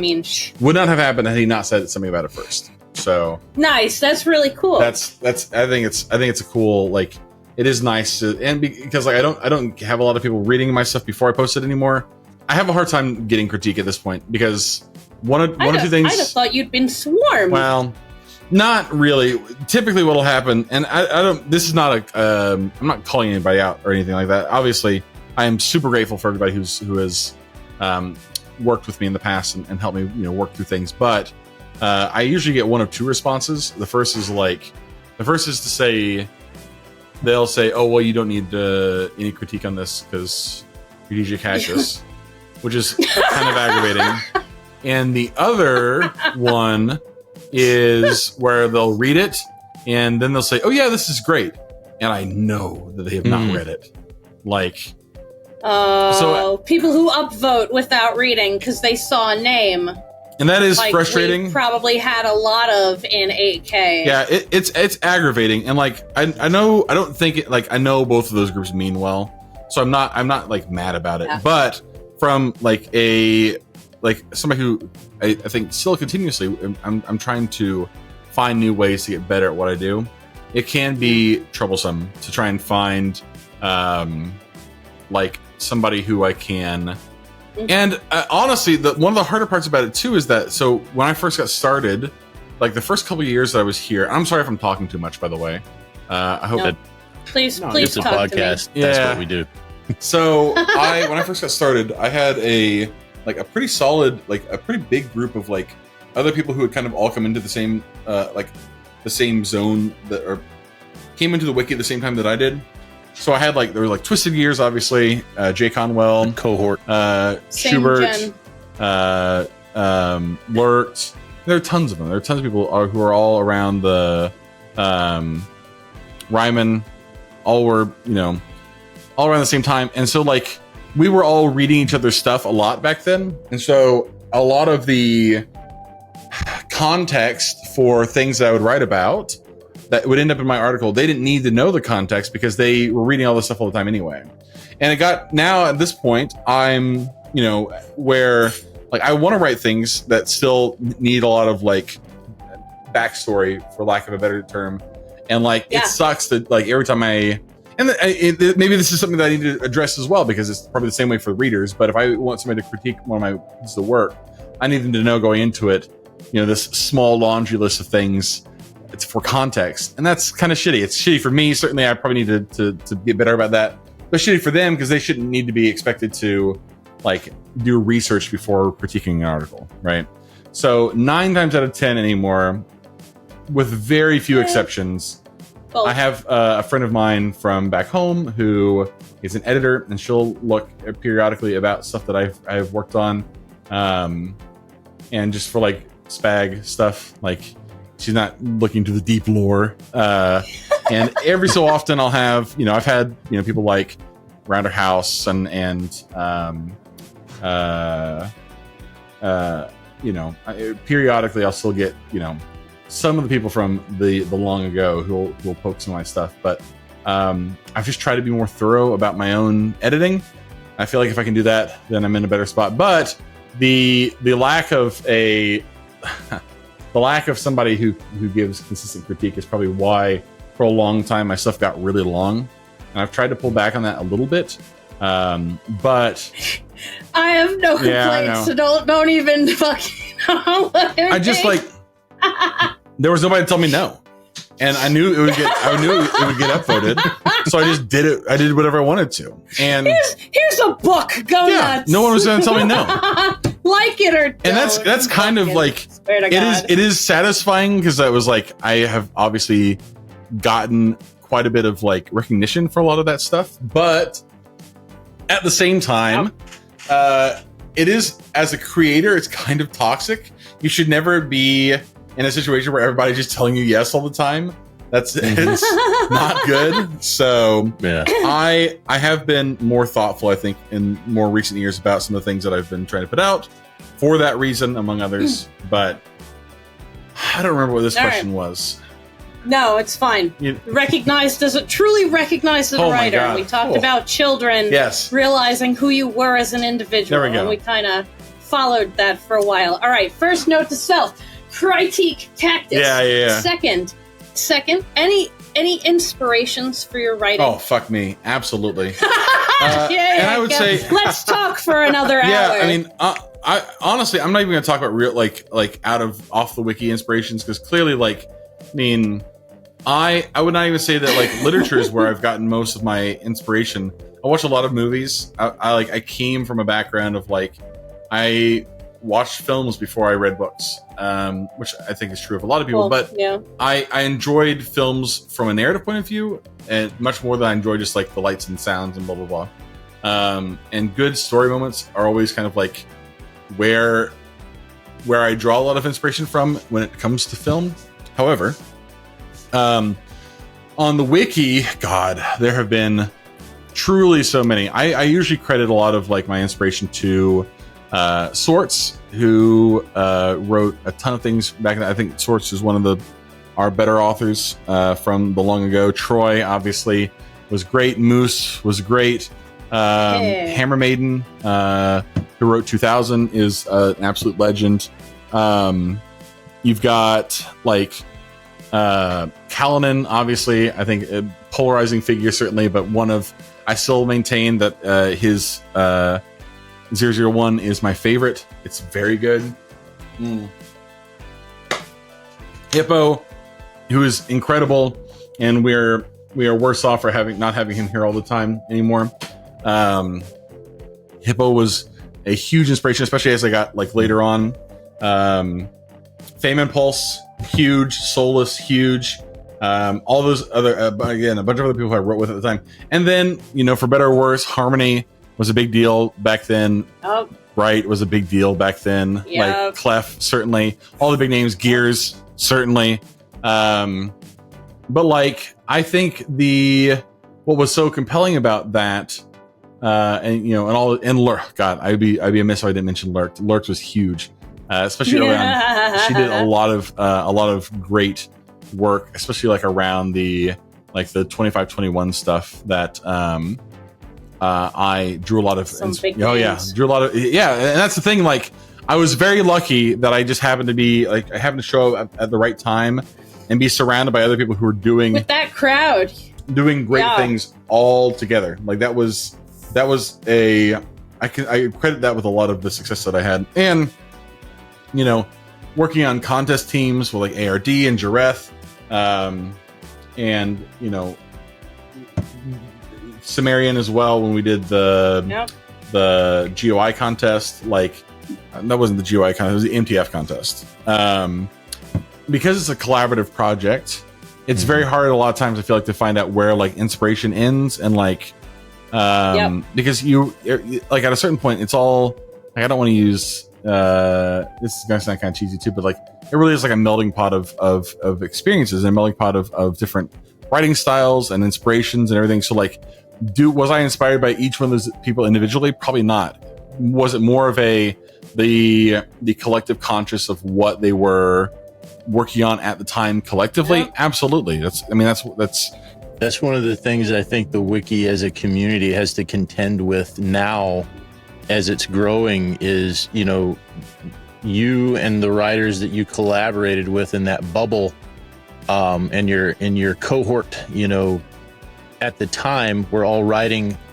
I say writing against each other, not as in a competitive way, but like you're bouncing ideas off of each other in the form of, writing. Today, that still exists. It's still around, but there's so many of those different bubbles happening. Yeah. It's a lot harder to keep track of what's going on and the continuity within those different subcommunities. It is hard. Certainly, it is hard. They're like back when I got started, there were a handful of side chats where a lot of this stuff was going on. Obviously, staff chat was a big deal when I was on staff. There was a lot of like dialogue and discourse about writing going on there. There was Rocketbox, the channel that Harmony ran for a long time. That was a huge place where that's where Troy and Escobar and Moose and Drew Bear and Photo and everybody from back in the day. We all just kind of hung out in those spaces. And then there was the furry channel that was a totally separate thing. And there were a handful. I mean, there were a handful of others that people were spending time in, and generally those were those kind of communities were the ones where those sub communities within the greater community were the ones where you got a lot of your feedback from, and those communities all kind of supported each other. And so you could be, you would post an article in Rocketbox, for example. You'd post the article in there, and then everybody would come around and give critique about it, or they would have something to say one way or the other. And then when you were done, enough eyes had seen it in there and approved of it that by the time that you went around to post it, you immediately had 10 votes straight off the bat. And that would be enough to kind of get you up to, and that was back when we had the top rated new articles on the wiki that was on the front page. Really, as long as you got onto that, you got a lot of visibility that way. That obviously has changed over time, and I'm not saying that the change is bad. It is just different. So now, instead of having a handful of larger communities, I think you have a lot of smaller sub communities within. I'm not in any of them at this point. I think just because that's my heyday was some time ago, and I've a lot of that is pass on to the newer generation of authors. That, though it's not to say there are not people who have been writing for a long time, but I think you're right. I mean, it is tough to and I've said this a lot too, because there are always critiques and criticisms about quality standards on the wiki, and how it is very easy for things that are not bad but not good to still end up positively rated and therefore not deleted, just because they had a handful of their friends come along and upvote them. That's always been true. I mean, that's never not been true. The only difference is there are more of those groups of friends now. So I don't think it's necessarily a bad thing. The fact that the wiki is as big as it is now, and there are as many articles on the wiki, I don't think that necessarily makes it weaker. Certainly, no. The wiki has always had articles that were great, and then a lot of articles that were just kind of fine. And hell, I'm that way too. I have some articles that I think are strong, and some articles that I think are not nearly as strong. Now, granted, am I out there deleting a lot of those articles? Not anymore. And I wouldn't expect other people to do the same thing either. It's just one of those things where we have to be, I think, for people who just want to get something on the wiki, then if you're in one of those little side communities and you're working with those people and trying to be productive, then you can get something on the wiki without too much trouble, because you'll have that group of support from your friends who can help you critique your work, or just offer you votes whenever you go to post the thing. But for somebody who really is working to enhance the craft, I'm talking about people who are like Harry, people like Rounderhouse, people like Dune, people like Plague, just to name a couple from the last contest. These are all people who are continuously kind of pushing the bleeding edge of this thing now in the last couple of years. And it is not enough to just be buoyed by the same group of 10 to 15 people anymore. They are doing the work, at least as far as I can tell, to get their stuff out in front of a bunch of people, to get a lot of different ideas, and it's very much like it was back then, only now they have 8 or 9 different sub channels that they have to be aware of, as opposed to just the 1 or 2 that we did, right? And it's going to continue to get that way. And you're right, it is something that we people have to be aware of, and people have to be willing to work with. But for people who are constantly trying to improve their craft, I think it's something that is not outside of the realm of possibility. In your last AMA, you talked a little bit about how you've changed. Yes. And I don't think it's a secret that you used to come across as kind of mean. pretty abrasive. What drove that change? Really good question. Was there a specific event or series of events that I got you? Yeah. So when I first started on the wiki, I was living in Indiana still. I grew up there. I grew up near Indianapolis. That's why so many things I read about are from in Indiana. Not so coincidentally. So much corn. I know, a lot of corn. And when I first started on the wiki, I was in a not so great situation, IRL. It wasn't like horrible. I wasn't like, you know, it was not a life or death situation. I don't want to pretend like it was some sort of horrible, you know, but it was something that I had convinced myself was good for me, and it was not. And I think subconsciously I was aware that it was not so great, because I look back on it now and I find myself looking back at somebody who was lashing out at people around him, especially as I got to, like, as I gained more notoriety. I was at the time, I don't know if this is still true, I was the fastest person on the wiki when I did it to make staff. I was I was on staff within a short period of time after I had joined, and jumped through staff very fast. I've never had too much trouble communicating with people, and never had too much trouble kind of talking my way into and out of situations. Certainly into, in this case, was where I found myself. And like I was using the tools that I had at the time to be just not like, I don't want to sit here and say that I had like malicious intent or anything. I don't think it was that. I think it was much more of a, like, things were not great for me. I was stressed out a lot, and a lot of that stress came out in my interactions with other people. And I found I did not recognize it at the time, and I did not recognize it for years afterwards. I left staff, I don't remember when it was, 2016, 2016. Kind of flamed out and had a huge blow up then. But it was not until and even after that, like after I left Indiana and kind of moved down here, I was still kind of stuck in this place of, like, you know, through 2017, 2018. I was kind of stuck in this place of just, I was so successful on the wiki, but was not happy IRL, and was like, those two things didn't quite line up in my head. And I kind of like, I don't know how to, like, without making excuses for what I did. I will not make an excuse for kind of how I acted back then. I think I just see a lot of, like, not resentment, but like just general anxiety towards my situation back there. And, you know, whenever I would get criticized, certainly I took it very hard back then. I think there was a lot of resentment there as well, that, like, I had this one thing that I had done so well for a long time, and if not everybody was on board with it, then fuck you, honestly, and go fuck yourself. And I think that's where I came from in a lot of different situations.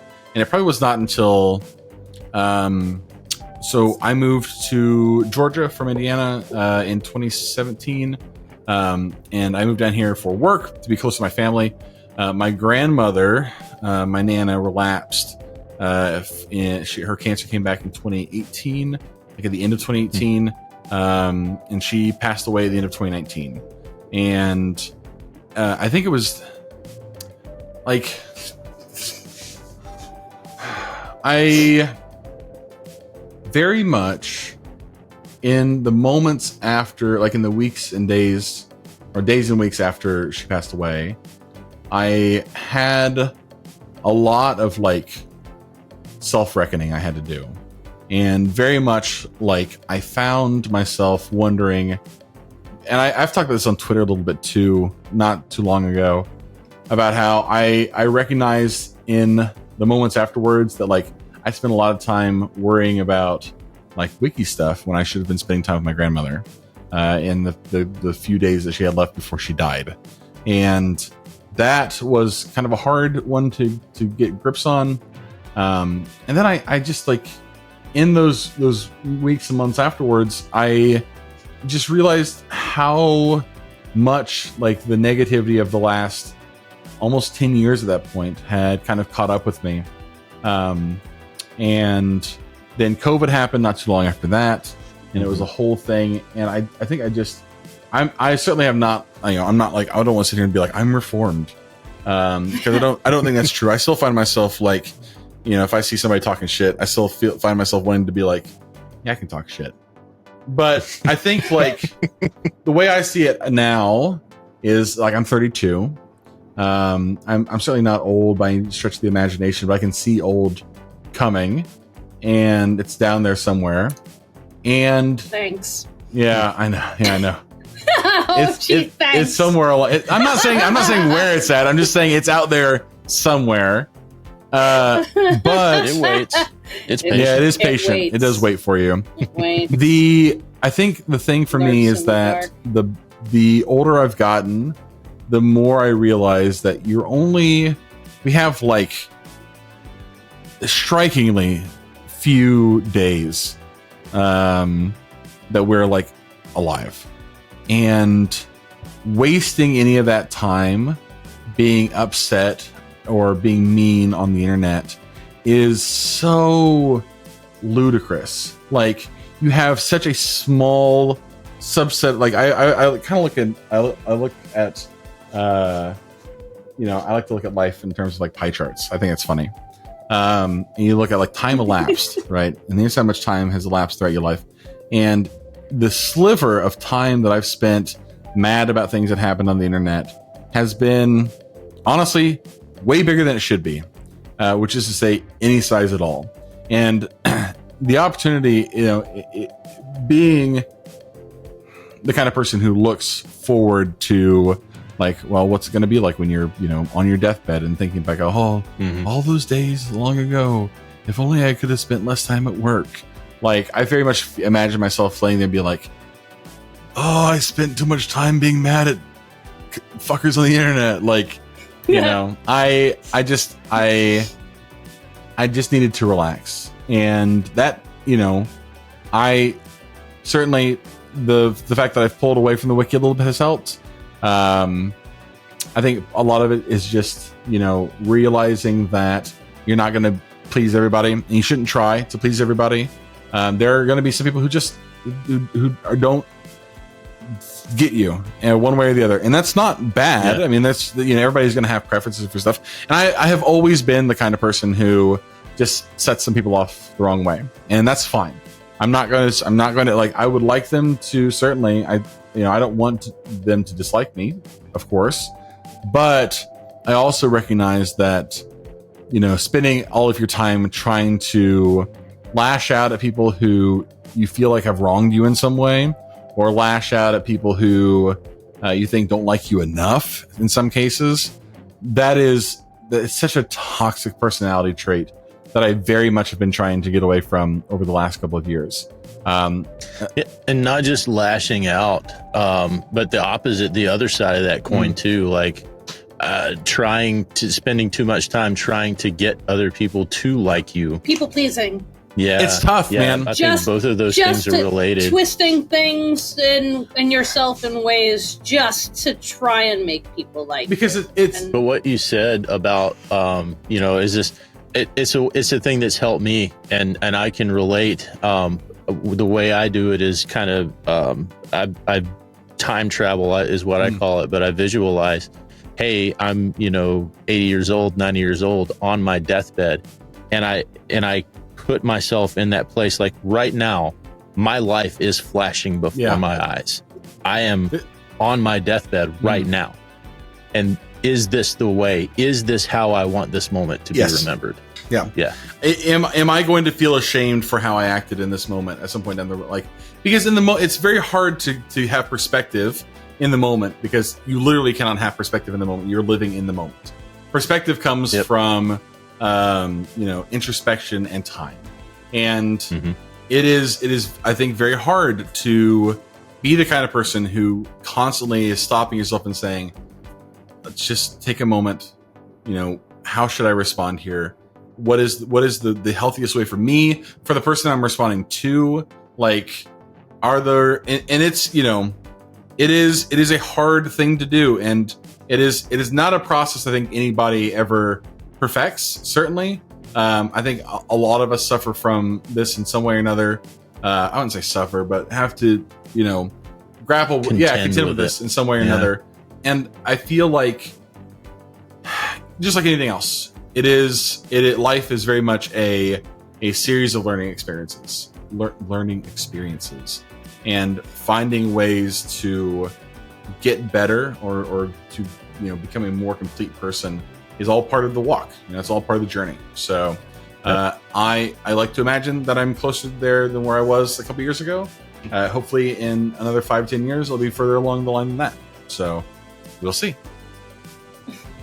So you've been a part of the community for 10 years. About 10 years, right? Because you officially April joined in 2014. So how does it feel having seen the wiki and the community grow and evolve over those last 10 years? Because you've probably seen a lot develop. It is. I'll tell you, it is not one of those things that you recognize while it's happening. Certainly, it's only now with like the benefit of hindsight that I can look back and say like, oh, things are much different now than they were back then. When I got started in 2014, obviously it was a lot different than it was 2 years later in 2016, where I was kind of like at my peak, and then 2 years later in 2018, when that was around the time when I hit number one. Maybe it was the next year. It was different then too, and now it's much different even than a couple years ago when I was more active than I am now, certainly. And it's kind of like planting a tree. Like, planting a tree is kind of a frustrating thing, I find, because you plant a tree and you realize like, this is kind of dumb. Like, I've planted this tree now, but this tree is not going to be anything worth looking at for years. And I don't want to wait years. I just kind of want it to be a thing. I want it to have developed, and I want it to, be spreading its bounty now. But and having the patience to walk away from it and be like, all right, fine, I'll deal with this later, is hard. But then, you stop thinking about it, and 10 years later, you look back at the tree and suddenly it's a fucking tree. And you're like, oh, okay, well, I guess things have changed. And it's a lot like that, right? Like, I know the wiki. I have to step away for just Go a ahead. minute. No, you're fine. I think that the wiki is in a more complete place now than has been a long time. It's hard. I think a lot of people definitely have that, like, that real boomer mentality about it, where they, the wiki's not like it was when I started, so it's bad. Back in my day, back in my day, it was climb uphill. It was different. Both ways in the snow. And like, that's I understand the reaction to want to like feel that way, but I have to be like reasonable about it, and rationally, the wiki is just, it's a more complete place now. There are a lot of the like the systems and support networks and everything that we wanted years ago would not happen until much later. Like, even some of the tech that people are using. I remember when I started, this is going to sound like a dumb thing, but when I started, one of the like the holy grails of like wiki formatting was nested collapsibles. That sounds like a dumb thing. Like a collapsible inside of a collapsible. That was a huge deal for. I need to be very clear. A huge deal for years. I wanted the ability to use a nested collapsible, and it's one of the reasons why 1730 ended up with such a long list of collapsibles underneath it, because I couldn't just nest them all into one collapsible and just have them come out that way. And that was frustrating, no. But eventually somebody just did it, and now it's kind of a commonplace thing. And now that kind of thing doesn't even register, which is so cool. Like, I have obviously had my issues with staff over the last couple of years, and some of what I viewed were improprieties of some staff members. Certainly, I've had plenty to say about that.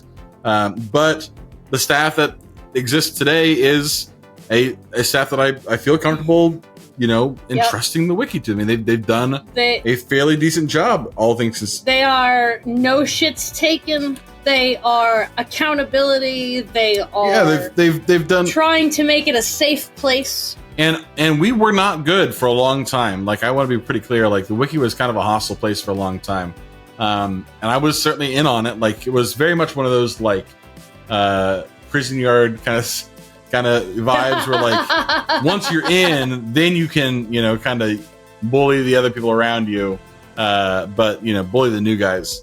And there was a lot of that going on back then, and that has more or less disappeared, which is incredible. The fact that the wiki is a happier, safer place for more people is awesome. And most of the more toxic elements of the wiki's community, like our community, have been purged one way or another. And that's all great. So like, it is satisfying, in a kind of like bittersweet way, because you always want to be the person who like enjoys the fruits of your labors, while you are, in a place where you can enjoy them. And now I'm kind of looking back at it going like, okay, yeah, the wiki has finally turned into something that like is a legitimate product. I'm not really as active in the community as I used to be, certainly, and so I'm not the one enjoying the fruits of that, but like, I'm happy for it. I'm happy for the wiki. I'm happy for the people who are involved in it. I'm happy for, people who are going to be involved in it in the future. Like, I'm never going to be the person who feels like the thing that I was involved in was better than the thing that they're involved in by virtue of my own like proximity to it. That feels, one, selfish, and two, short-sighted. Like, it is just a dumb thing to assume that things were just better because you were there. They were maybe better for you, but only because you were aware of them, right? So I'm happy. I'm proud of the wiki. I think the wiki's come a long way.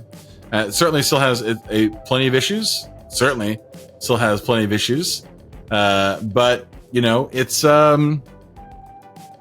getting there. Just like anything else.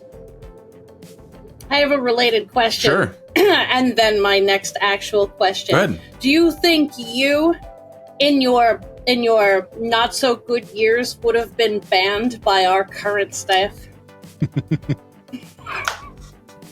That's a great question. I've almost been banned by our current staff. So like, I mean, there's no really dancing around that one. And like part of it, I don't want to sit here and malign myself too much. I think there were probably a lot of legitimate criticisms in there. Did I necessarily handle those legitimate criticisms the best way? Who can say truly?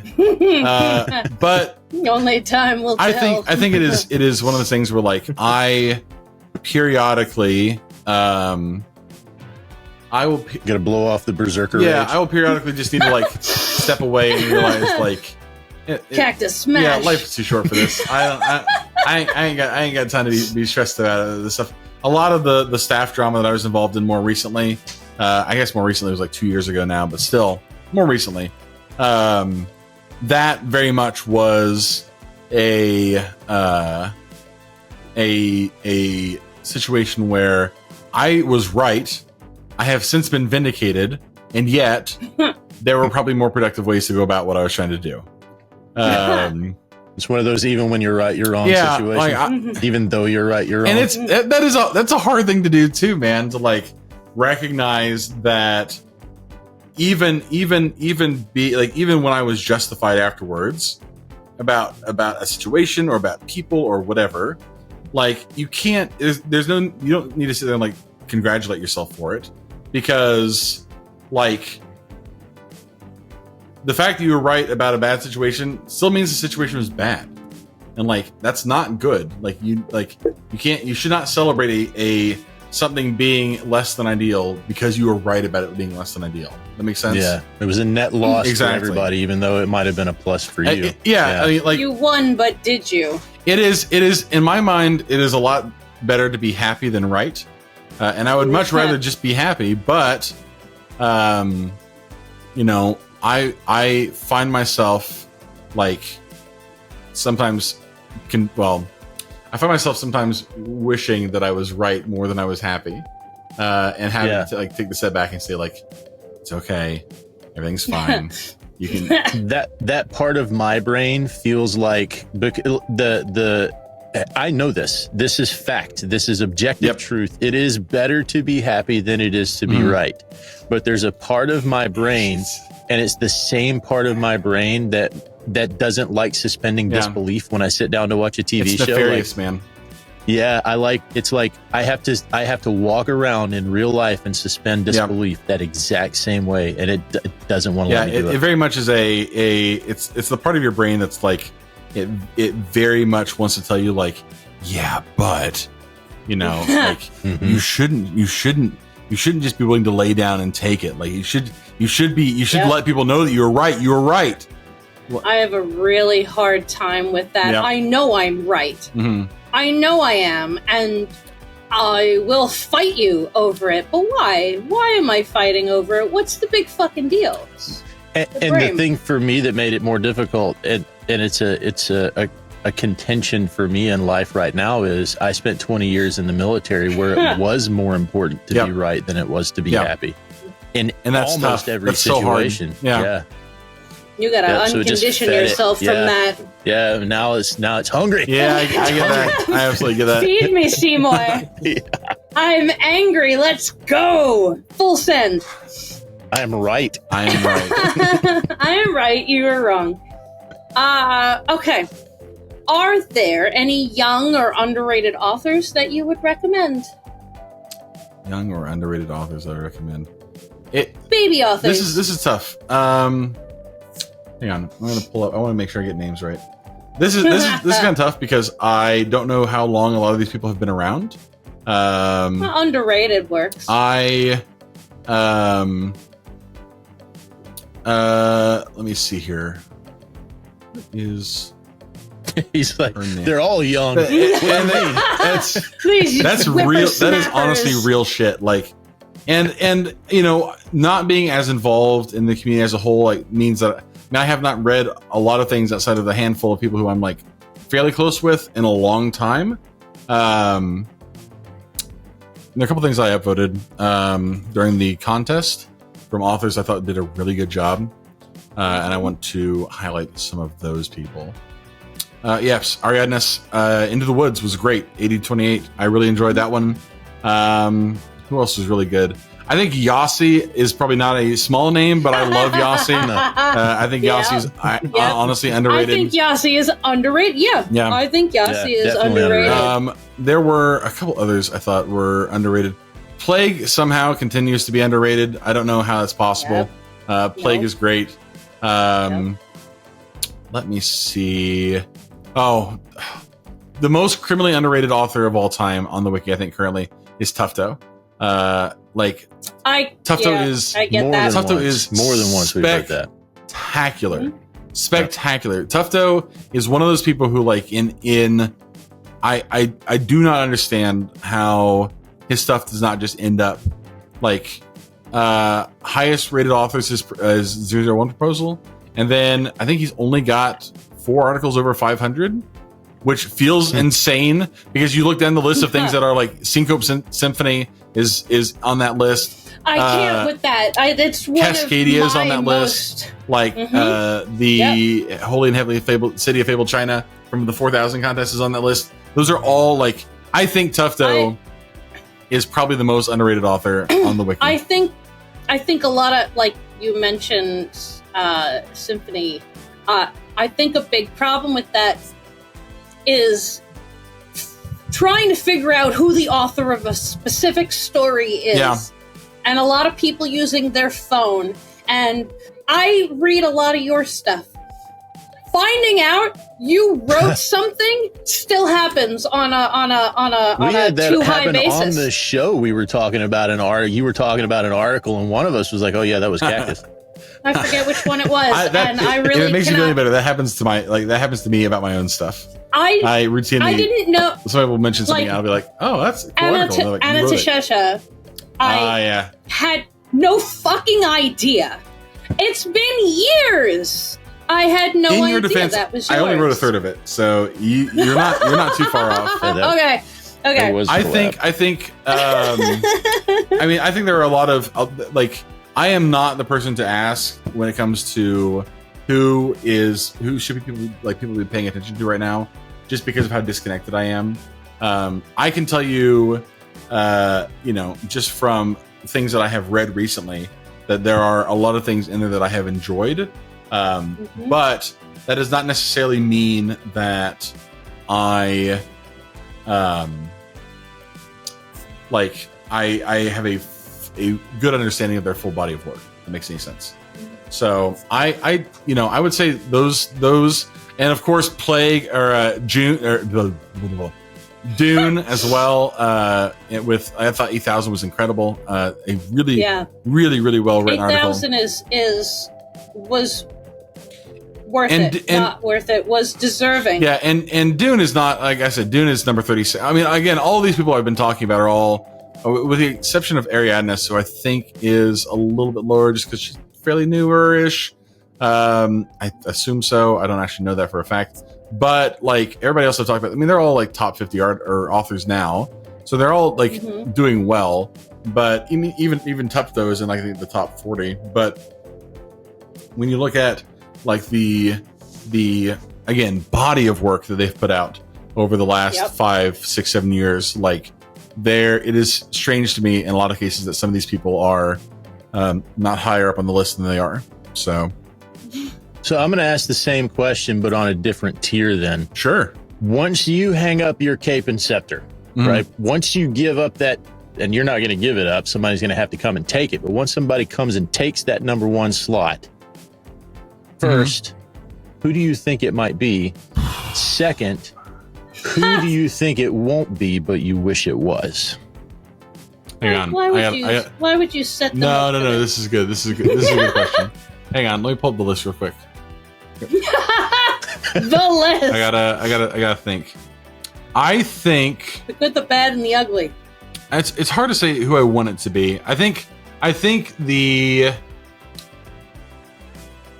listing who I want it to be is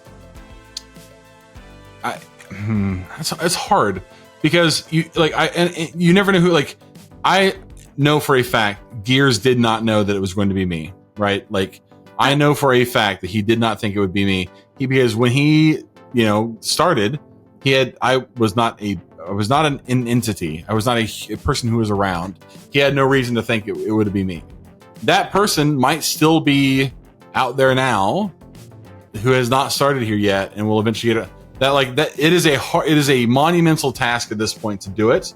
Not to say that it cannot be done, but it would be asking a lot from a person, I think, at this point. I think, because like of active authors, of all active authors, who I think Rounder House is number 11 in the top in the overall.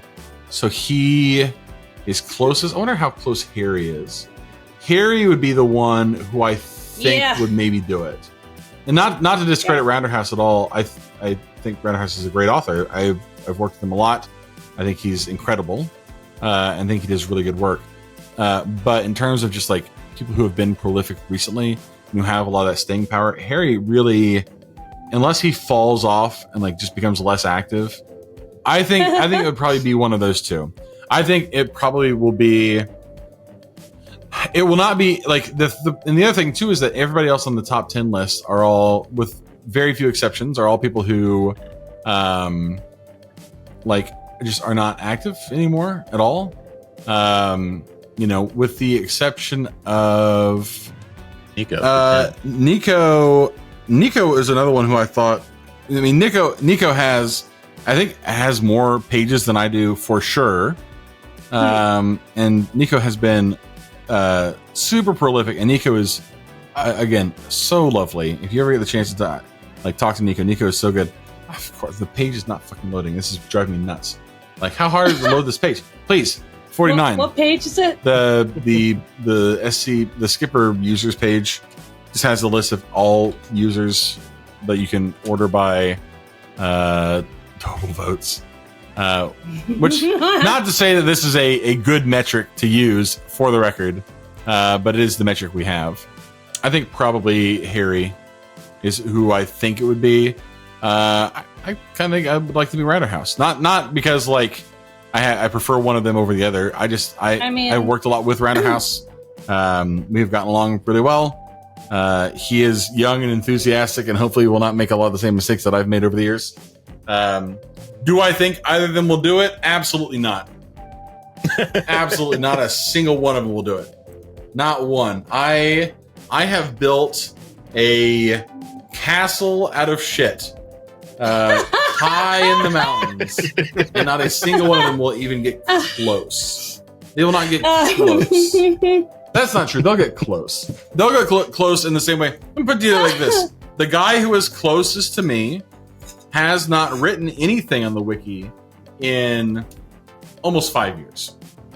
Well, so pass that guy first, and then come up with another 20,000 votes somewhere, and then we can talk. That's a lot. I shouldn't. I mean, kind of in all seriousness, it will be done eventually, I'm sure. There's going to be a day where I run out of steam. Well, I mean, I've already run out of steam. I have not, like, just look at the things. So I wrote a handful of things in 2020. I wrote 3 articles in 2021. I wrote 3 in 2022, 1 in 2023, and then 2 in 2024 so far. So, like... Oh, we know. Yeah. Yeah. Oh, we're aware. Okay? At least they're aware that I'm aware. Admittedly, I could stand to pick up the pace a little bit, but it is true, certainly, that we, like, I am coasting. I think everybody is kind of aware. Everybody who like follows those numbers is kind of aware. I have certainly been coasting on momentum for a long time. And momentum matters. Like, it is, I have certainly a lot of articles at this point that have done pretty well and are fairly well recognized. And a lot of the YouTubers who have done videos about that kind of stuff, or whenever stuff shows up on TikTok or wherever else, like, that always is a way that things, maintain their perpetuity in the public consciousness. And there's no ignoring that for sure. But it will be done eventually by somebody. I don't know if it's those two. It could be somebody completely different. It could be somebody who's writing right now, who is so far down the list. I just don't have a concept that it could possibly be them. It's not easy. I'm not saying it's crazy hard, but it's not easy to make a site membership. No. And it being, a pain in the butt for 10 minutes is too much for some people. So a lot of people just can't be fucked with making an account, and then they can't upvote without an account. I made an account just so I could start voting on things, but I was reading for years without upvoting on things. The absolute hardest part about having any kind of staying power on the wiki is getting your stuff read, because there's just truly so much stuff out there. It is a very, very hard thing to do to, get people to read your stuff, because that's a time investment you're asking another person to make. And if that person doesn't know you or know anything about you, they may not be willing to spend, 10, 20 minutes reading something that they don't know if it's going to be worthwhile at the end. And so that's why they tend to trust entities that they know. It's certainly why I have had a lot of the staying power that I've had. People are, kind of understand what my whole deal is, and vote accordingly. That's not fair to a lot of new authors. Certainly, there are people writing stuff every day that I think is pretty good. Some of those people get noticed and thankfully end up, finding some kind of recognition as a result of it. A lot of them don't, and that kind of sucks. I don't know what the solution to that is. Certainly, the wiki has taken plenty of steps to, to try and counteract some of that, and put a lot of new programs in place to buoy up authors who may not be getting the recognition that they should. But it is a difficult thing to do.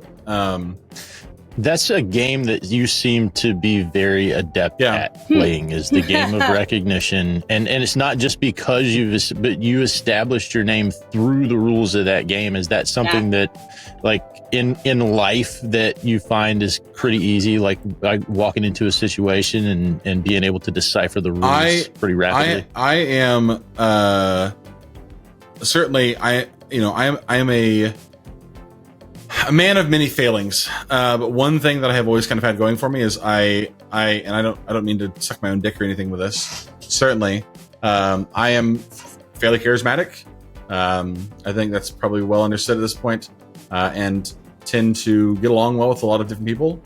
I, like I said previously, have in the past used that to kind of get whatever I wanted, which is kind of shit. And to an extent, part of that was me saying, finding ways to convince people to read my stuff.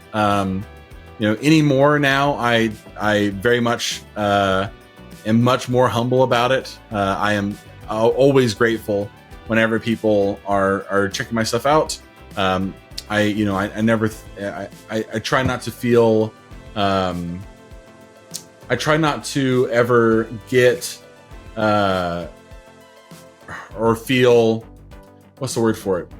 Like I deserve to have people read things that I've written.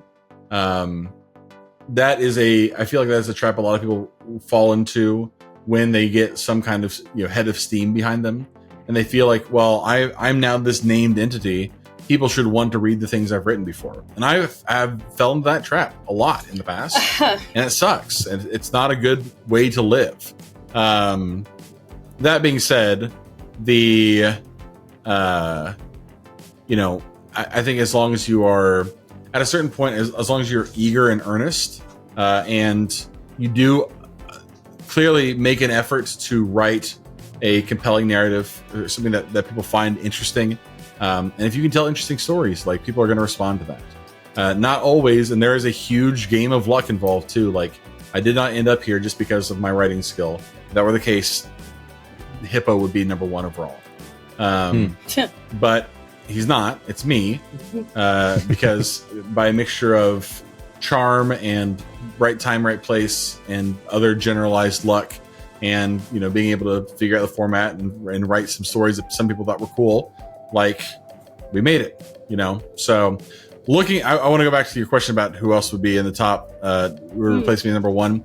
I've put finally the list loaded, and I'm looking at it now, and boy howdy, it's a tough one. So in the top 10, top 10 are me, Gears, Clef, Tanhoney, Scantron, IHP, Nicolini, Harmony, Pepper's Ghost, and Harry. Rounder House is just outside the top 10 by about 100 votes. Harry has 23,363. Pepper's Ghost writes occasionally, but is not super active. Nicolini obviously writes a lot. He has like 80 more articles than I do, which is incredible. Yeah, that's spam votes there. Yeah, he's got a lot. He's figured it out. And then other actives, Tanhoney sometimes, occasionally. Like, more or less, everybody else is either inactive or has not been around in a long time, like Gears, Clef, Scantron. Certainly Scantron's still banned. But then, like, you look outside the top 10. So those are all people who I would consider, like, within, like, punching distance. Even punching distance is, that's such a, like, I don't want to sit here and make it sound like I'm real full of myself or anything. But what's the gap between you and two? So Gears is second. He has 39,782, which is very respectable. I have 61,125. So the gap between me and Gears is almost twice. Well, you can't talk about that literally without also sounding like you are praising yourself. Those numbers are a fact, and there isn't anything you can do about that. But however, you could say, I'm double the number they are, and still sound like an asshole. The gap between me and second place is the same as the gap between second place and 17th. So it's a big gap. Like, but again, I'm looking down the list and like there are a ton of other people in here who probably could make it. Like I think Harry probably is the one. If there was going to be one to do it, it's either going to be Harry or it's going to be Grinder House. I feel validated now because I said that earlier. But like even looking at the rest of the top 20, right? Djorik is semi-active. Davy Fool, semi-active. Man is not active. Hippo is not active. Elena is not active. Sumerian's fairly active. Quantum, not really. Kirby-ish. And Lurk, not active. And then, like, looking down the list even further than that, are just a bunch of people who I grew up writing with, right? Like Locke, I grew up writing with. Fame Impulse, Storm Breath, Vox, certainly. Zen. Like, all these people, like, there are some people down there who I think could do it, but I think if it's going to be anybody, it's going to be Harry and Ratterhouse, one of those two. Yeah. Get to work, boys. They have the activity to get. I need to rest. I need to be done. Please put me down. Back away from the I was going to say I opened the vault and was consumed by the dark power, and now I'm calling challenges to me so I can finally rest. I can finally die. So we are coming close to the end of the interview. One of the last questions that we got is, it's no secret that you're planning at some point in whether it's the near future or what have you to essentially fully retire from the wiki. What legacy do you hope to leave behind when that happens? The thought of retirement has always been so, like, it's so interesting to me because in my mind, I know at some point I would like to be able to step away. But like, have I already, like, the question I have to ask, like, I keep asking myself, is like, have I already done that? Like, at what point am I going to feel comfortable saying I'm done? Because I first started talking about retiring like 2 years ago. What's the legacy you want to leave behind? The legacy I want to leave behind, I think that if I have... I have, for the longest time, been... Well, years ago, I would have told you that I wanted to be the voice for, like, progress in the wiki. I wanted the voice for things being different than they were when I started. And I feel like a lot of that is true already. I feel like we've certainly pushed the limits of what articles can be, what they can look like, how they can be presented to you. And certainly I would never take credit for all of that. That was again, the combined work of a huge community of people all working together to make those things happen. I am just glad that I'm glad to see my advocacy for that process pay off over time. One thing I'll say, not to interrupt, but to interject, is in those situations, because there's been a lot of big controversies in your time. You know, there's the Harmony thing, the Bright thing. A lot of different things have happened that have really, they were potentially could have torn the community apart. And one thing I want to say thank you for that I appreciate is how in most, if not all, of those situations, you stood up as a voice of reason to let and maybe at the time, and even still today, some people don't see it that way, but you still took a stand to say, hey, from the perspective of, as a community, we need to solve this. Not this is what we should do and this is what we should do, but this is what we should do as a community to come together. I appreciate that. That you've used your voice in that way. I appreciate that. I find myself more and more just grateful for the wiki and what the wiki has provided for me. Certainly, when I started here, I mentioned earlier, I was in a pretty bad spot, emotionally and physically, and just in my life. I was kind of in a dead end that I could not get myself out of. And when things were bad, the wiki was there for me, whether it knew it or not, or whether it was even conscious of that. And, throughout all of the best and worst parts of the last 10 years, the wiki has kind of been the only real outside of my family and friends, certainly, but the only real constant throughout all of that. So I hope that my legacy is, one way or another, that I have, over these last, or however many years it is at that point, over all of these years, been a constant and stalwart champion of the people who write here, and the goal of this project, and the cause, and the hopes and ambitions of all the different people who wanted to come together and say, listen, we are going to do this thing. We're going to give willingly our time and effort and thoughts and creativity for something that we will see little to no, if ever, any positive material feedback from. It is a hard thing to do, to convince people to write something that they then have to immediately give up their give up their rights for. The Creative Commons license has been, for a lot of people, such a drag and such a pain, because they would, it is the ultimate selfless act. You were taking a thing that is part of your soul and giving it up to mankind for posterity.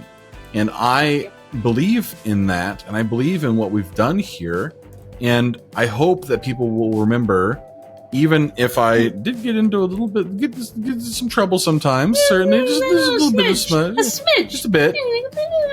I hope people will remember that I have been the biggest, well, at least I have tried to be the biggest advocate, both for the wiki as a platform, and as a collection of pieces of writing, and also for our members. I hope that is that's not to say that is what people will take away from that. I hope it is what they will take away from that. But only time will tell. Yep. Oh, and I hope that they remember that I was the fucking G, dude. The absolute top dog. Nobody did it better, baby. Oh, have you seen my beach ball? Absolutely, dude. Number one. Number one. Ooh, yeah. Anyway. So, normally we ask, is there anything you want to plug? But I'm gonna twist on that. I'm gonna ask you, will you plug the 4498 manga? 4498. Oh yes, I have plugged the 4498 manga before. Do you have a link for it, by the way? Is it? The website is under construction now. We're projected to have it. It's still a little early. We should be up around. Yes, September the answer 15th. is yes. I think I have found the illustrations I've seen coming out of that so goddamn funny, and also it's another one of those things we mentioned earlier, why I think storytelling is so important, being able to incept your thoughts into another person's head. The feedback you get when somebody does art or has made something visual of a thing that previously only existed in your brain is fucking insane. It's not just it's not just visual medium. Anytime that somebody makes art of some variety, years ago, somebody made a song based off of something that I had written, and I listened to it. And maybe it would have been different if it was shit, but it wasn't shit. It was very good. And I, in that moment, was fucking flabbergasted. How do you respond to seeing something that really only a short time ago existed as impulses of electricity in the gray matter inside your head? How do you, when you're seeing that, and then through no action of your, no direct action of your own, communicating that, psychically to another human being, and for that human being to be yes, I will use this thought that I have been given through the paper to now make this thing that you can see with your eyes, that blinds me. And anytime anybody has ever done fan art of anything I've ever I've written or worked on, I have the same reaction every single time. I remember one time I saw something that Amamadori had posted on Twitter. Shout out to Amamadori, one of the best in the game, fan artist for the SCP Wiki. She is incredible. did one of the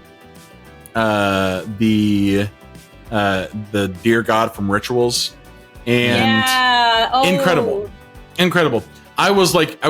I found myself just like staring at the screen, and that is an experience I've had a lot, thankfully, gratefully, a lot over the course of all of my time here. But yeah, I think that is extremely cool. So yeah, of course I'll plug it. Absolutely, no question. Sweet. Yeah. I want to know how you got your name. I want to know where the DJ and the cactus came from. Okay, so it's not a long story, but it is kind of a dumb one. So when I was in high school, I had a different username. My username was Abyss Shark because I was dark and edgy and lived in. That is so edgy. So dark, so edgy, so mysterious. And I and the sharp punching center. Exactly. That. So I like that a lot. Right out of it. And that was the username on all the limited stuff I did in high school. I then went to college, and when I was in college, I started playing StarCraft 2. And Yay! I played a lot of StarCraft 2. No, you're good. I have several things around here and a tattoo. My life for Ire. Yeah, no, my life was also for Ire. My life for Ire. Yeah. Protoss number 1. Yes! Fuck the Zerg. I love the Zerg. Yeah, I started playing StarCraft 2 and wanted a new username, but could not come up with one that I thought was better than Abyss Shark 13. Abyss Shark 13.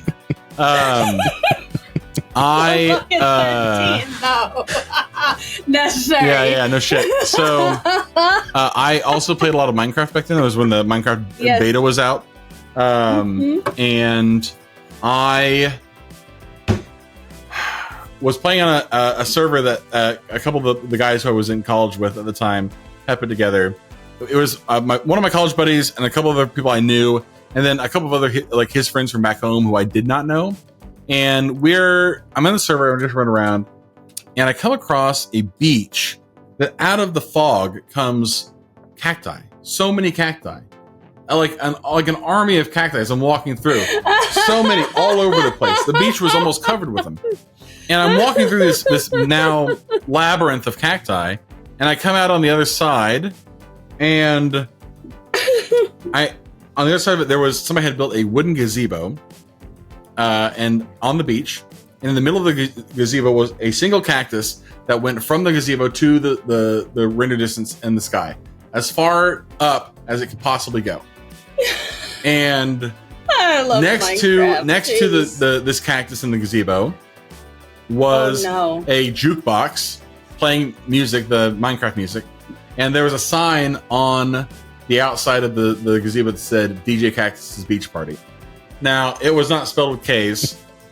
The K's came because I was playing StarCraft 2, and that back in the day, there was a time when all the big StarCraft 2 players, like all the professional players, were spelling their names in really stupid ways. So they all had like weird capitalization and letters that didn't make any sense. My name was originally Look here, youngin. DJKaktus like that with 2 capital K's. Love it. Didn't make any sense. But I saw that giant cactus on the beach, and I thought, wow, that's something.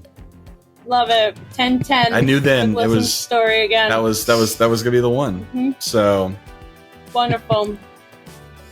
All right. So there you go. That's now you've seen all my darkest secrets. The origin. The deepest, darkest shark secrets. Hell yeah.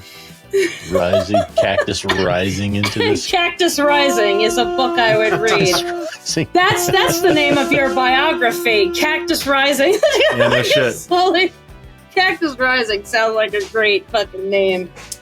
Oh man, this has been a great interview. Thank you so much for sitting down. Thank you so much, guys, for having me. I hope I did not talk your ear off too much. No, we've got mail to go through. Yeah, still. this is why people listen. Hell yeah. No, just taking a pause to say thank you, but now listen to the deranged. No, you're mail good. Go we get ahead. from Now you're from the stuck people with who our listen to bullshit this for a little crazy while. It's all good. Go ahead. Ready, set. What the fuck did you just fucking say about me, you little shit? I'll have you know I graduated top of my class in the Navy SEALs, and I've been involved in numerous secret raids on Al-Qaeda, and I have over 300 confirmed kills. I am trained in guerrilla warfare. That's from Mike Bale. Thank you, Mike. Appreciate you, boss. Mike, Classic. why would you do that to us? It's not the first time that's... We made the mistake of just going on Twitter and saying whatever you send us, we'll read. And We'll read, and this it gets worse there's some too. shit about ham coming. That'll do ya. Because fucking Fern is one of the only somehow a reasonable person in our life. I keep forgetting to send in emails because life got crazy, but I remembered this time. If you had to transition this podcast to a different online community, what would it be? Signed, Ficus Focus Tryon Fiend. Probably some kind of video game. Yo, video games. Yeah, I was gonna say Lovecraft. I have way too much Lovecraft in my brain. I could talk about Nyarlathotep for the rest of my life and never run out of things I want to say. Those are the two biggest collaborative fiction communities on the internet, aren't they? Is SCP and the Lovecraft stuff. Yep. Absolutely. Yeah, no. And like clearly the two inspire each other as well, right? Like they go hand in hand. Oh yeah. Mhm. Oi, Oh, no. Nordorinos. While I'm playing with bleach and ammonia, I have a question for you and your guest. What is an article, tale, SCP, or otherwise that had you staring at the ceiling? For me, it was 2718. Second question, is there another piece of media that did that too? For me, it was The Thief of Always by Clive Barker. Thanks for listening to my request. Bye. From Phyrexian Hollow. Very and the considerate of players. them. 2718 is what happens after, in case you're not sure. Yeah. Which I think. Yeah, go ahead. I think it's a fine article. I'm not actually that. I like it. It's fine. It's not my favorite, certainly. My favorite article, and the one that had me staring at the ceiling, coincidentally, also my favorite article. Thankfully, they're the two, one and the same. Is 3352. It's Hippo's Bethlehem Steel. It is. What was that number again? 3352. It is, in my mind, one of the most strangely compelling pieces of fiction I've ever written on this website, and maybe everywhere. It is incredible. I tell everybody about it. It's so good. Everybody should read it. It's incredible. Did a lot of ceiling scaring after that one. You know what I mean? Or staring rather. So Yeah. there you go. I had already written my answer out because I had too much time earlier and then also ran out of time, and now I can't get my script to load, of course. But I had written my article as Red Reality, as something that had me stare at the wall for a while. But now that they mention, I mean, what happens after, I think, lives in a place in my brain where I don't think about it on purpose because it bothers me. So I can't stare at a wall and think about it because whenever I remember it exists, it freaks me the fuck out. So it's probably that one. I wrote my other media as The Stand by Stephen King because it changed the way I live in New York. It changed the way I feel about going through our fucking tunnels. I will never be able to picture our tunnels the same way. I will be terrified of being trapped in them for the rest of my goddamn life. Changed my fucking brain, that shit. It is crazy, isn't it? Nuts. Absolutely nuts. Yeah. Nolan? I don't really have an article that comes to mind right now about what would have that effect on me. But for a piece of media, recently, it was when I watched the movie I Saw the TV Glow. You were just talking about that in chat. Yeah. I have to watch it. Yeah. That one's pretty good. They're here is what the name reminds me of. Sort of. Yeah. I watched this. For me, It's where the name Kind of unrelated. I watched a movie the other day, Palm Springs with Andy Samberg. It's a time loop movie. I had no recommendations for this movie. I just kind of saw it and I was like, oh, I like Andy Samberg. It's probably funny.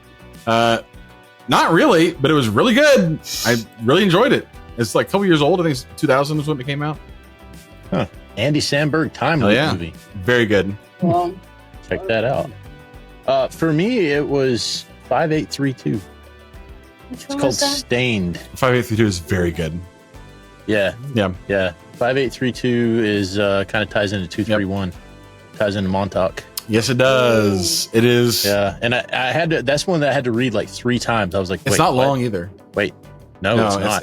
That is. I think did Decibel write that one or did Absent-Minded Niles wrote that one? That's right.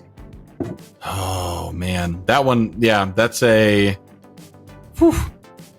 Yeah, dirty, gritty, grimy. Yeah, that's an intense one. A whole lot of Yep, I like that one. And then in regular media for me, it was Memento, and that was just because of where I was young when that one came Incredible. out. That movie didn't see it coming, and with wow, us. Yeah, that movie fucked with us. But you know what? That was a better time, because I mean, movies like that and I See Dead People. Oh, The Sixth Sense. Yeah, Shyamalan? movies like those really set me up to be disappointed in a lot of movies these days. Yeah. Movies like those really changed the game. It's crazy that now that the twist is that there is no twist. Yeah. What a twist. Yeah, I know. Like, what? That's it? That's amazing. Yeah, no. You want to do Twitter? Yes. And yeah. Ready? From Twitter. I've been waiting for this.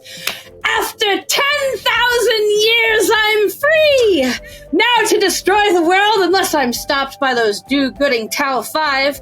Go, Tau 5 Rangers! Thank you, Phyrexian Hollow. I love you. My ringtone is boop, boop, boop, boop, boop on purpose before I even saw this. Yay! Wasn't it in 1730 that Tau 5 was first referred to as the Power Rangers? It's a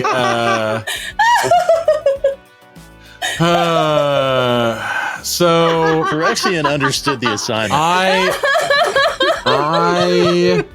Oh, this makes me so happy. I very much annoyed the team that worked in Tau 5 when I did that. And to this day, I think they are still annoyed that I use them at all in that case. Because periodically, and this still happens to this day, periodically, people will say, hey, what did you do to think up Tau 5? And I have to inform them that I did not think of Tau 5. They were around for quite some time before I used them in 1730.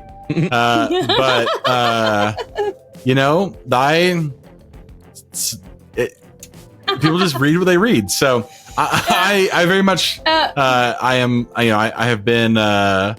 have enjoyed them. I used them in something else too.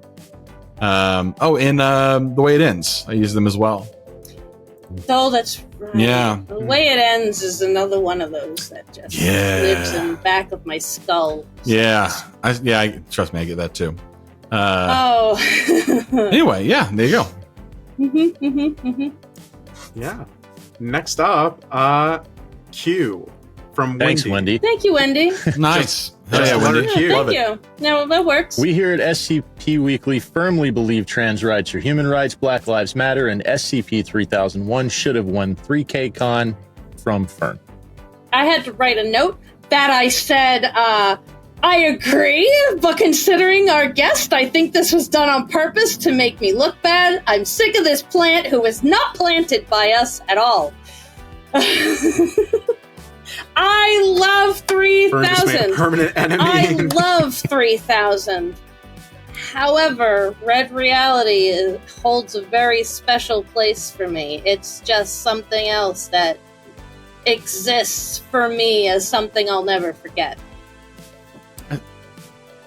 We're making cactus. Yes. Fern, you got something Get to out. contend with, bud. I see you, Fern. We spent this whole time praising you. I see you. Again. I see you. It's okay. It's all good. Let me get ready for okay. this one. It's all good, Fern. Wubba It's dubba fine. woo woo, wubba dubba woo woo, wubba dubba woo woo from Oh Anti-Narrative. boy. Thank you, anti-narrative. I mean, Wubba dubba lub lub. Oh boy, howdy. considering what Poofy wrote. Rar, sorry, rar, sorry, rar, sorry, rar, sorry, rar, fuck, sorry, nya, rar, sorry, nyan, I'm so sorry, rar, get out of my head. Poofy Poofson, I miss you so much. Yeah, it's definitely something Poopy would say. Well, there you go. Okay. Rar. Yeah, All right. yeah. Yeah. Okay. Yeah. Should have had Phantom here to read that. Phantom. She would have done that. Bless her heart. Character. Okay. Well, Okay. Couple Getting more. closer to the end. Yeah. Still, fun fact, I am getting closer and closer to you. Live, laugh, love, Dr. Julian Iceberg Finn. Nolan, I'm going to spam you with Dr. Iceberg rants if you let me. From Please Sil. spam Nolan. He deserves it. Ray. Yeah, they already Ray do. says, me when you say a whole paragraph about an 11-pound whole slab of deli ham on Thursday. I don't even know We'll get there. about the ham, We'll but get there. apparently it's later. Yeah. From the real Banjo Man, Franklin. There is a very scary rule Oh, that God. everyone in the SCP community has to abide by, and it's very important to follow it. To learn more, please research SCP Rule 34. I really- going to do a quick little Google search here. Mm.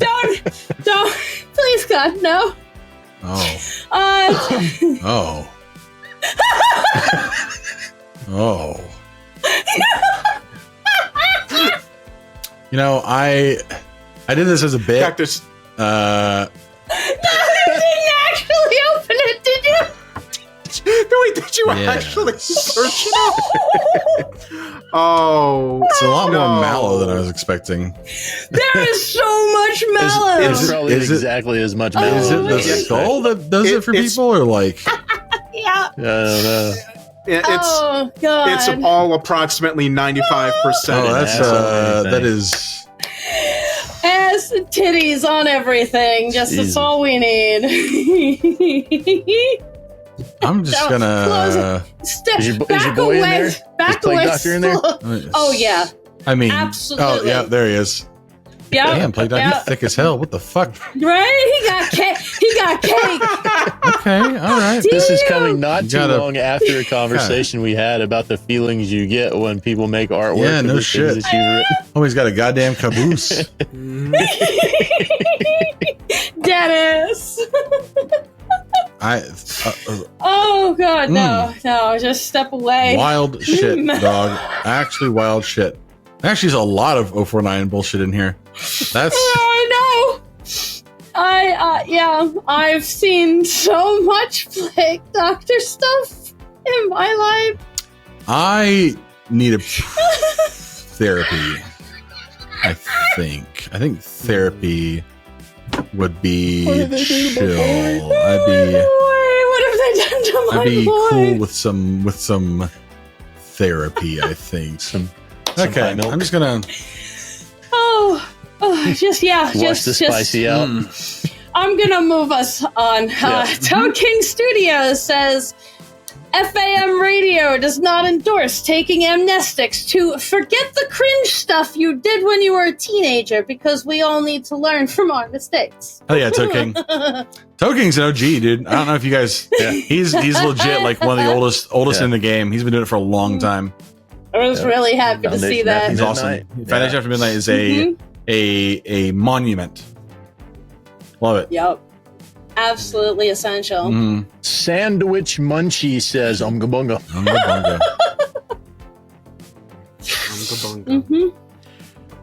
This is Nalkin says, how much wood could a woodchuck chuck if a woodchuck could chuck 5. wood? At least 5. At least 5. Dr. Science says SCP-049 has come into contact with SCP-113. You have been warned. Shit. From Ray, ma'am, that is an 11-pound whole slab of deli ham. It has no bones, fat, or connective tissue. It is an amalgamation of the meat of several pigs, emulsified, liquefied, strained, and ultimately inexorably joined in an unholy meat obelisk. God had no hand in the creation of this abhorrence. The fact that this ham monolith exists proves that God is either impotent to alter his universe or ignorant to the horrors taking place in his kingdom. The prism of pork is more than deli meat, is a physical declaration of mankind's contempt for the natural order. It is hubris manifest. We also have a lower sodium variety if you would prefer that. Do woodchucks not chuck wood? No. Woodchuck. Isn't that with the teeth? No, they use the teeth for. That's a beaver, I guess. Woodchucks use them for snacks. I really did think that they. Woodchucks are tiny babies. Is a woodchuck the same thing as a groundhog? I think it is. No. Yeah, no. Apparently, the name of the woodchuck actually comes from the. Oh, okay. So it stems from the Algonquin word for the animal wushak. And also, there's a second verse to the tongue twister. Yeah. How much wood would a woodchuck chuck if a woodchuck could chuck wood? A woodchuck would chuck all the wood he could if a woodchuck could chuck wood. Fascinating.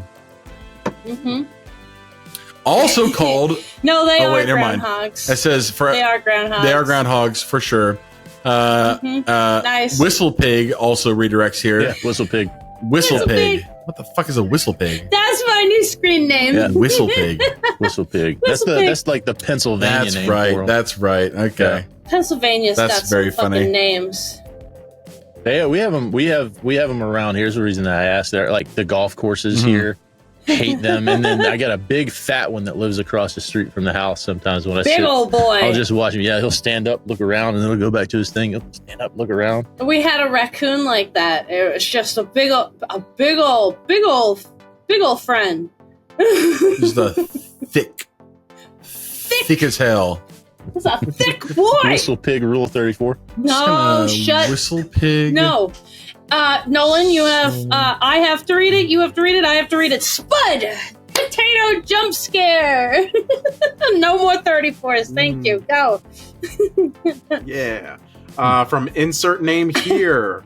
Chester, if I had a gun with 2 bullets and was in a room with Hitler, the administrator of the SCP Foundation, and someone trying to make water parks illegal, I would walk out of the room and use the gun to form an anti-water park mafia. Oh, fuck. Okay. I don't even understand.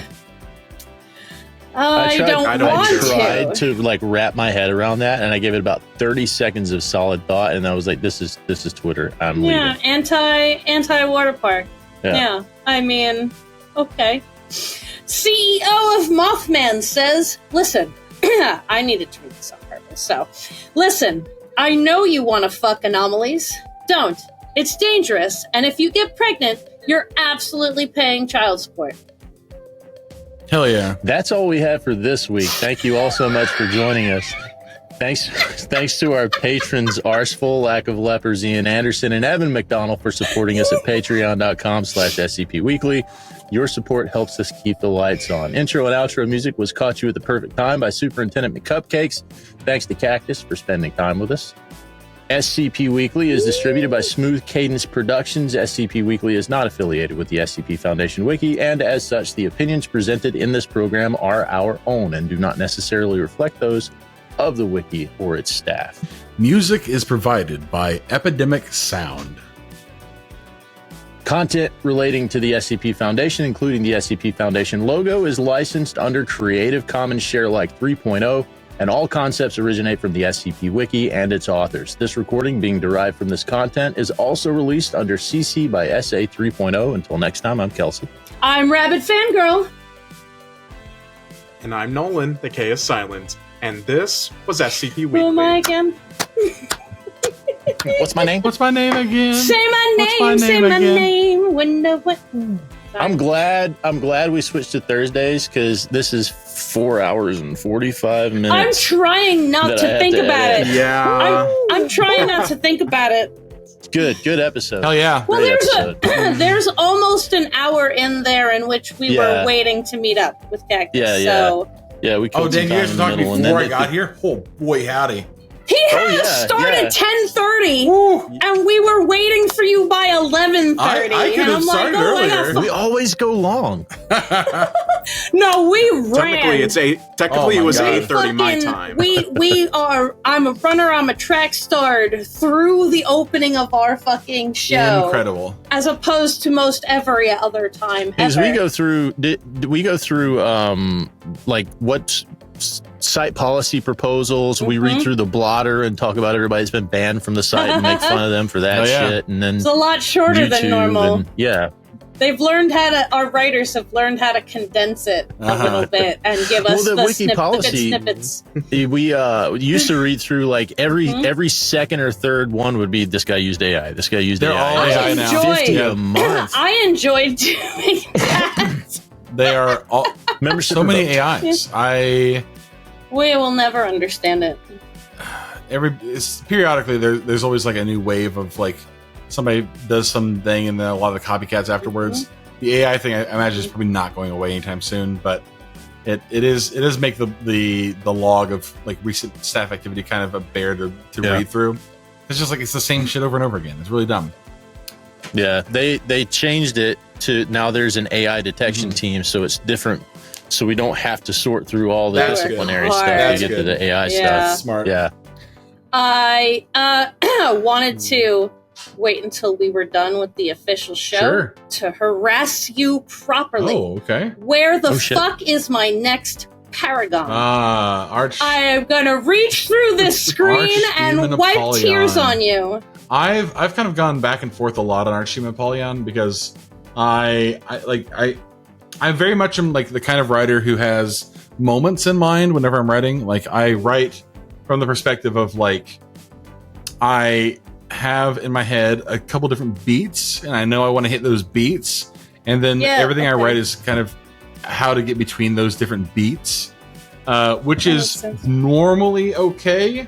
But for something like Apollyon, like I know what it is and I know kind of how I want it to end, but there's a lot like getting there is difficult. Like even the setting I kind of have a hard time with. Like I was much closer to writing the monolith than I was to writing Archdemon Apollyon so far. Like I still have a lot of work that I need to do on it before I'm even like at the point where I feel comfortable saying that it is in progress. So it's gonna be a minute. No, that's But I'll fair. get to it. I just knowing what I know about the other stories, it's a major undertaking. It is a huge and I'm gonna scream about it for the rest of my life, but it's major. the worst part It's about it huge. I can't imagine. is that I very much started this series without any intention of it ever being a series. So I find myself having to like retcon things that I had never intended. Like I have to go back now and like find consistency with things that I wrote 6 years ago. Oh no! It is the fucking chart tricky. with all the circle and lines coming out of it, and circles. I have become a little bit The more wall of crazy. Oh god, yeah, that wall where he's got all that meme where he's got all the articles up and it's all linked with bolts. I've become a little bit more like considerate of the way I chart things out now, but I did not do it for Paragon, and it is catching up to me. Oh no! So it's so good. It's got that's Paragon is why I'm Rabbit. there you go. Paragon has been. I am really loving. I really like There Is No Canon. So between Paragon and what's Rounder House's thing going on? The proposals. Yeah. Between Red tape. Thank you. Between Red Tape and There Is No Canon and Paragon and There Is No Canon, I am in heaven. Look at that. Between these two things, and honest, I don't know which one I like more. I just know I want more of it desperately. But it's huge. Both these projects are monstrous, and I think it's probably easier for Rounder House to get through Red Tape than Paragon. It is Just being a reader, I can't imagine it being easy. Yeah, it's in any really way. tough. It's I enjoy the process. We'll get it before you retire, though, right? Yes, yeah. And I started saying that the whole thought of like retiring is so funny to me because I honestly have no idea what that would even look like. Like if I'm retired, do I just not interact with the wiki at all? Right? Do you just not ever do you never post something again? Like how does that work? I think when I said I was planning on retiring, I think in my mind I sort of saw it as what I'm doing right now. And honestly, doing what I did right now does not require me to retire. It just requires that I'm just less active than I have been. But I still show up periodically and do contests or whatever else, right? Throw a 76 at us out of nowhere. I was going to say, retire less active, but submit to 8KCon with 2 minutes left. Type of nonsense we get from you. Like just that. I did submit with a minute after the contest had elapsed. We were refreshing constantly, waiting to see if you would, literally, to see if you would enter something. In my defense, I did tell them what I was intending to do.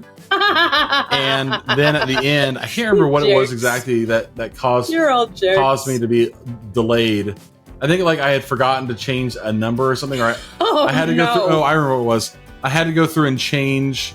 I decided at the very last second there was something I wanted to be different, right? I had to change a name or something, and so instead of posting it right at midnight, I posted it at 12:01. Just missed it by that much. There was a holy shit cactus posted in the middle of our chat for a while. Was it you that you wrote something, or what? It was either you or Rounder. One of you guys wrote something, had it completely written, and then was like, "Nah, fuck it, I'm writing something else." Was that you? It was not me. Not this time. This time, okay. I think it was this time. I waited until the very end, not until the very end to write or to read it. To write it. I think I knew going into it what I wanted to do for 8K, but this was around the same time that I was I was going to be in Iceland again for a period of time, and I convinced myself that I would do a lot of the writing for it in Iceland. And of course I didn't do any writing for it in Iceland. We drank the whole time.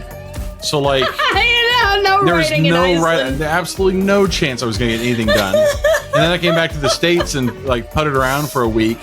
And then finally within the last 2 days, I was like, oh, okay, well, I guess I need to finish the article now. And so I wrote the article and felt good about it. But I was like, okay, well, now I have to have a reason for why I've waited for such a long time. And so I concocted this story that the reason I had waited such a long time was because my article thematically made sense to be the last article. And I wanted to post it last. I really think you can get away with I was drinking in Iceland. It's really good. I went to Iceland. I'm really sorry. I didn't have a choice. I got back from Iceland last week and I'm still hungover. I sorry, it happened. Had good intentions, I brought my laptop and everything. Like, I very much was like, oh yeah, no, I'm gonna have so much time. I'll be able to get so much done. No, not even a little bit. Even Why? No way, no chance. I have another There's shit that I was going to work on while I was going to school in Vegas. Didn't happen. No. There was shit I was supposed to work at while I was here in New York before I officially moved and started work again, and nothing. It's great. Thank you so much, guys. I really appreciate it. Thank you. I didn't cry, guys. I didn't cry at all. Nailed it. I didn't. I made it through with joy and enthusiasm. Cassie, I'm very proud of you. Fucking window. Thank you for your writing. I do sincerely appreciate it. I've always tried hard to make the most compelling stories I can. I appreciate you guys hanging out with me. Yeah, thank you so much. Hanging out with us. Yeah. Later, homies. Take it easy. Bye. Now you can cry. You may cry now. You may cry. Just let it all out. That was so much fun. That was a good one. That was so good. I'm so happy right now. Us doing these trees, diamonds on my feet, caught up in these talks, circling my head top. Should have been more cautious. Now I got what I wanted. Many I've been here before, made it out of 11 more. Like my frontal cortex sore. I can't stop. I want it all. Listen up, I'm calling you. I need you to tell the truth. Remember when you wanted to. Remember that I said was you. Got you at the perfect time. I was watching it then. You know what you wanna do, but I can never be your friend. Got me reading between the lines. Girl, you got me so blind. You know what you wanna do, so I can never be your friend. Man and then don't we kinda turn and eat your greens. When you fight, but you do real clean. Then you come to the bed and you love real dirty. It's everybody sweater drops, you're real keen. Bring it, let me get your juiciest piece. Can't remember when I've had the same please. The shops to the club never had no boundary. How's it gonna be? You wanna eat these centerpiece? Where we gonna go? You're gonna eat these calories. Giving me a treat to refill these batteries. Then you only them on your knees. There's no way to dream. Ooh, it's sneaking up on you. There's nothing you can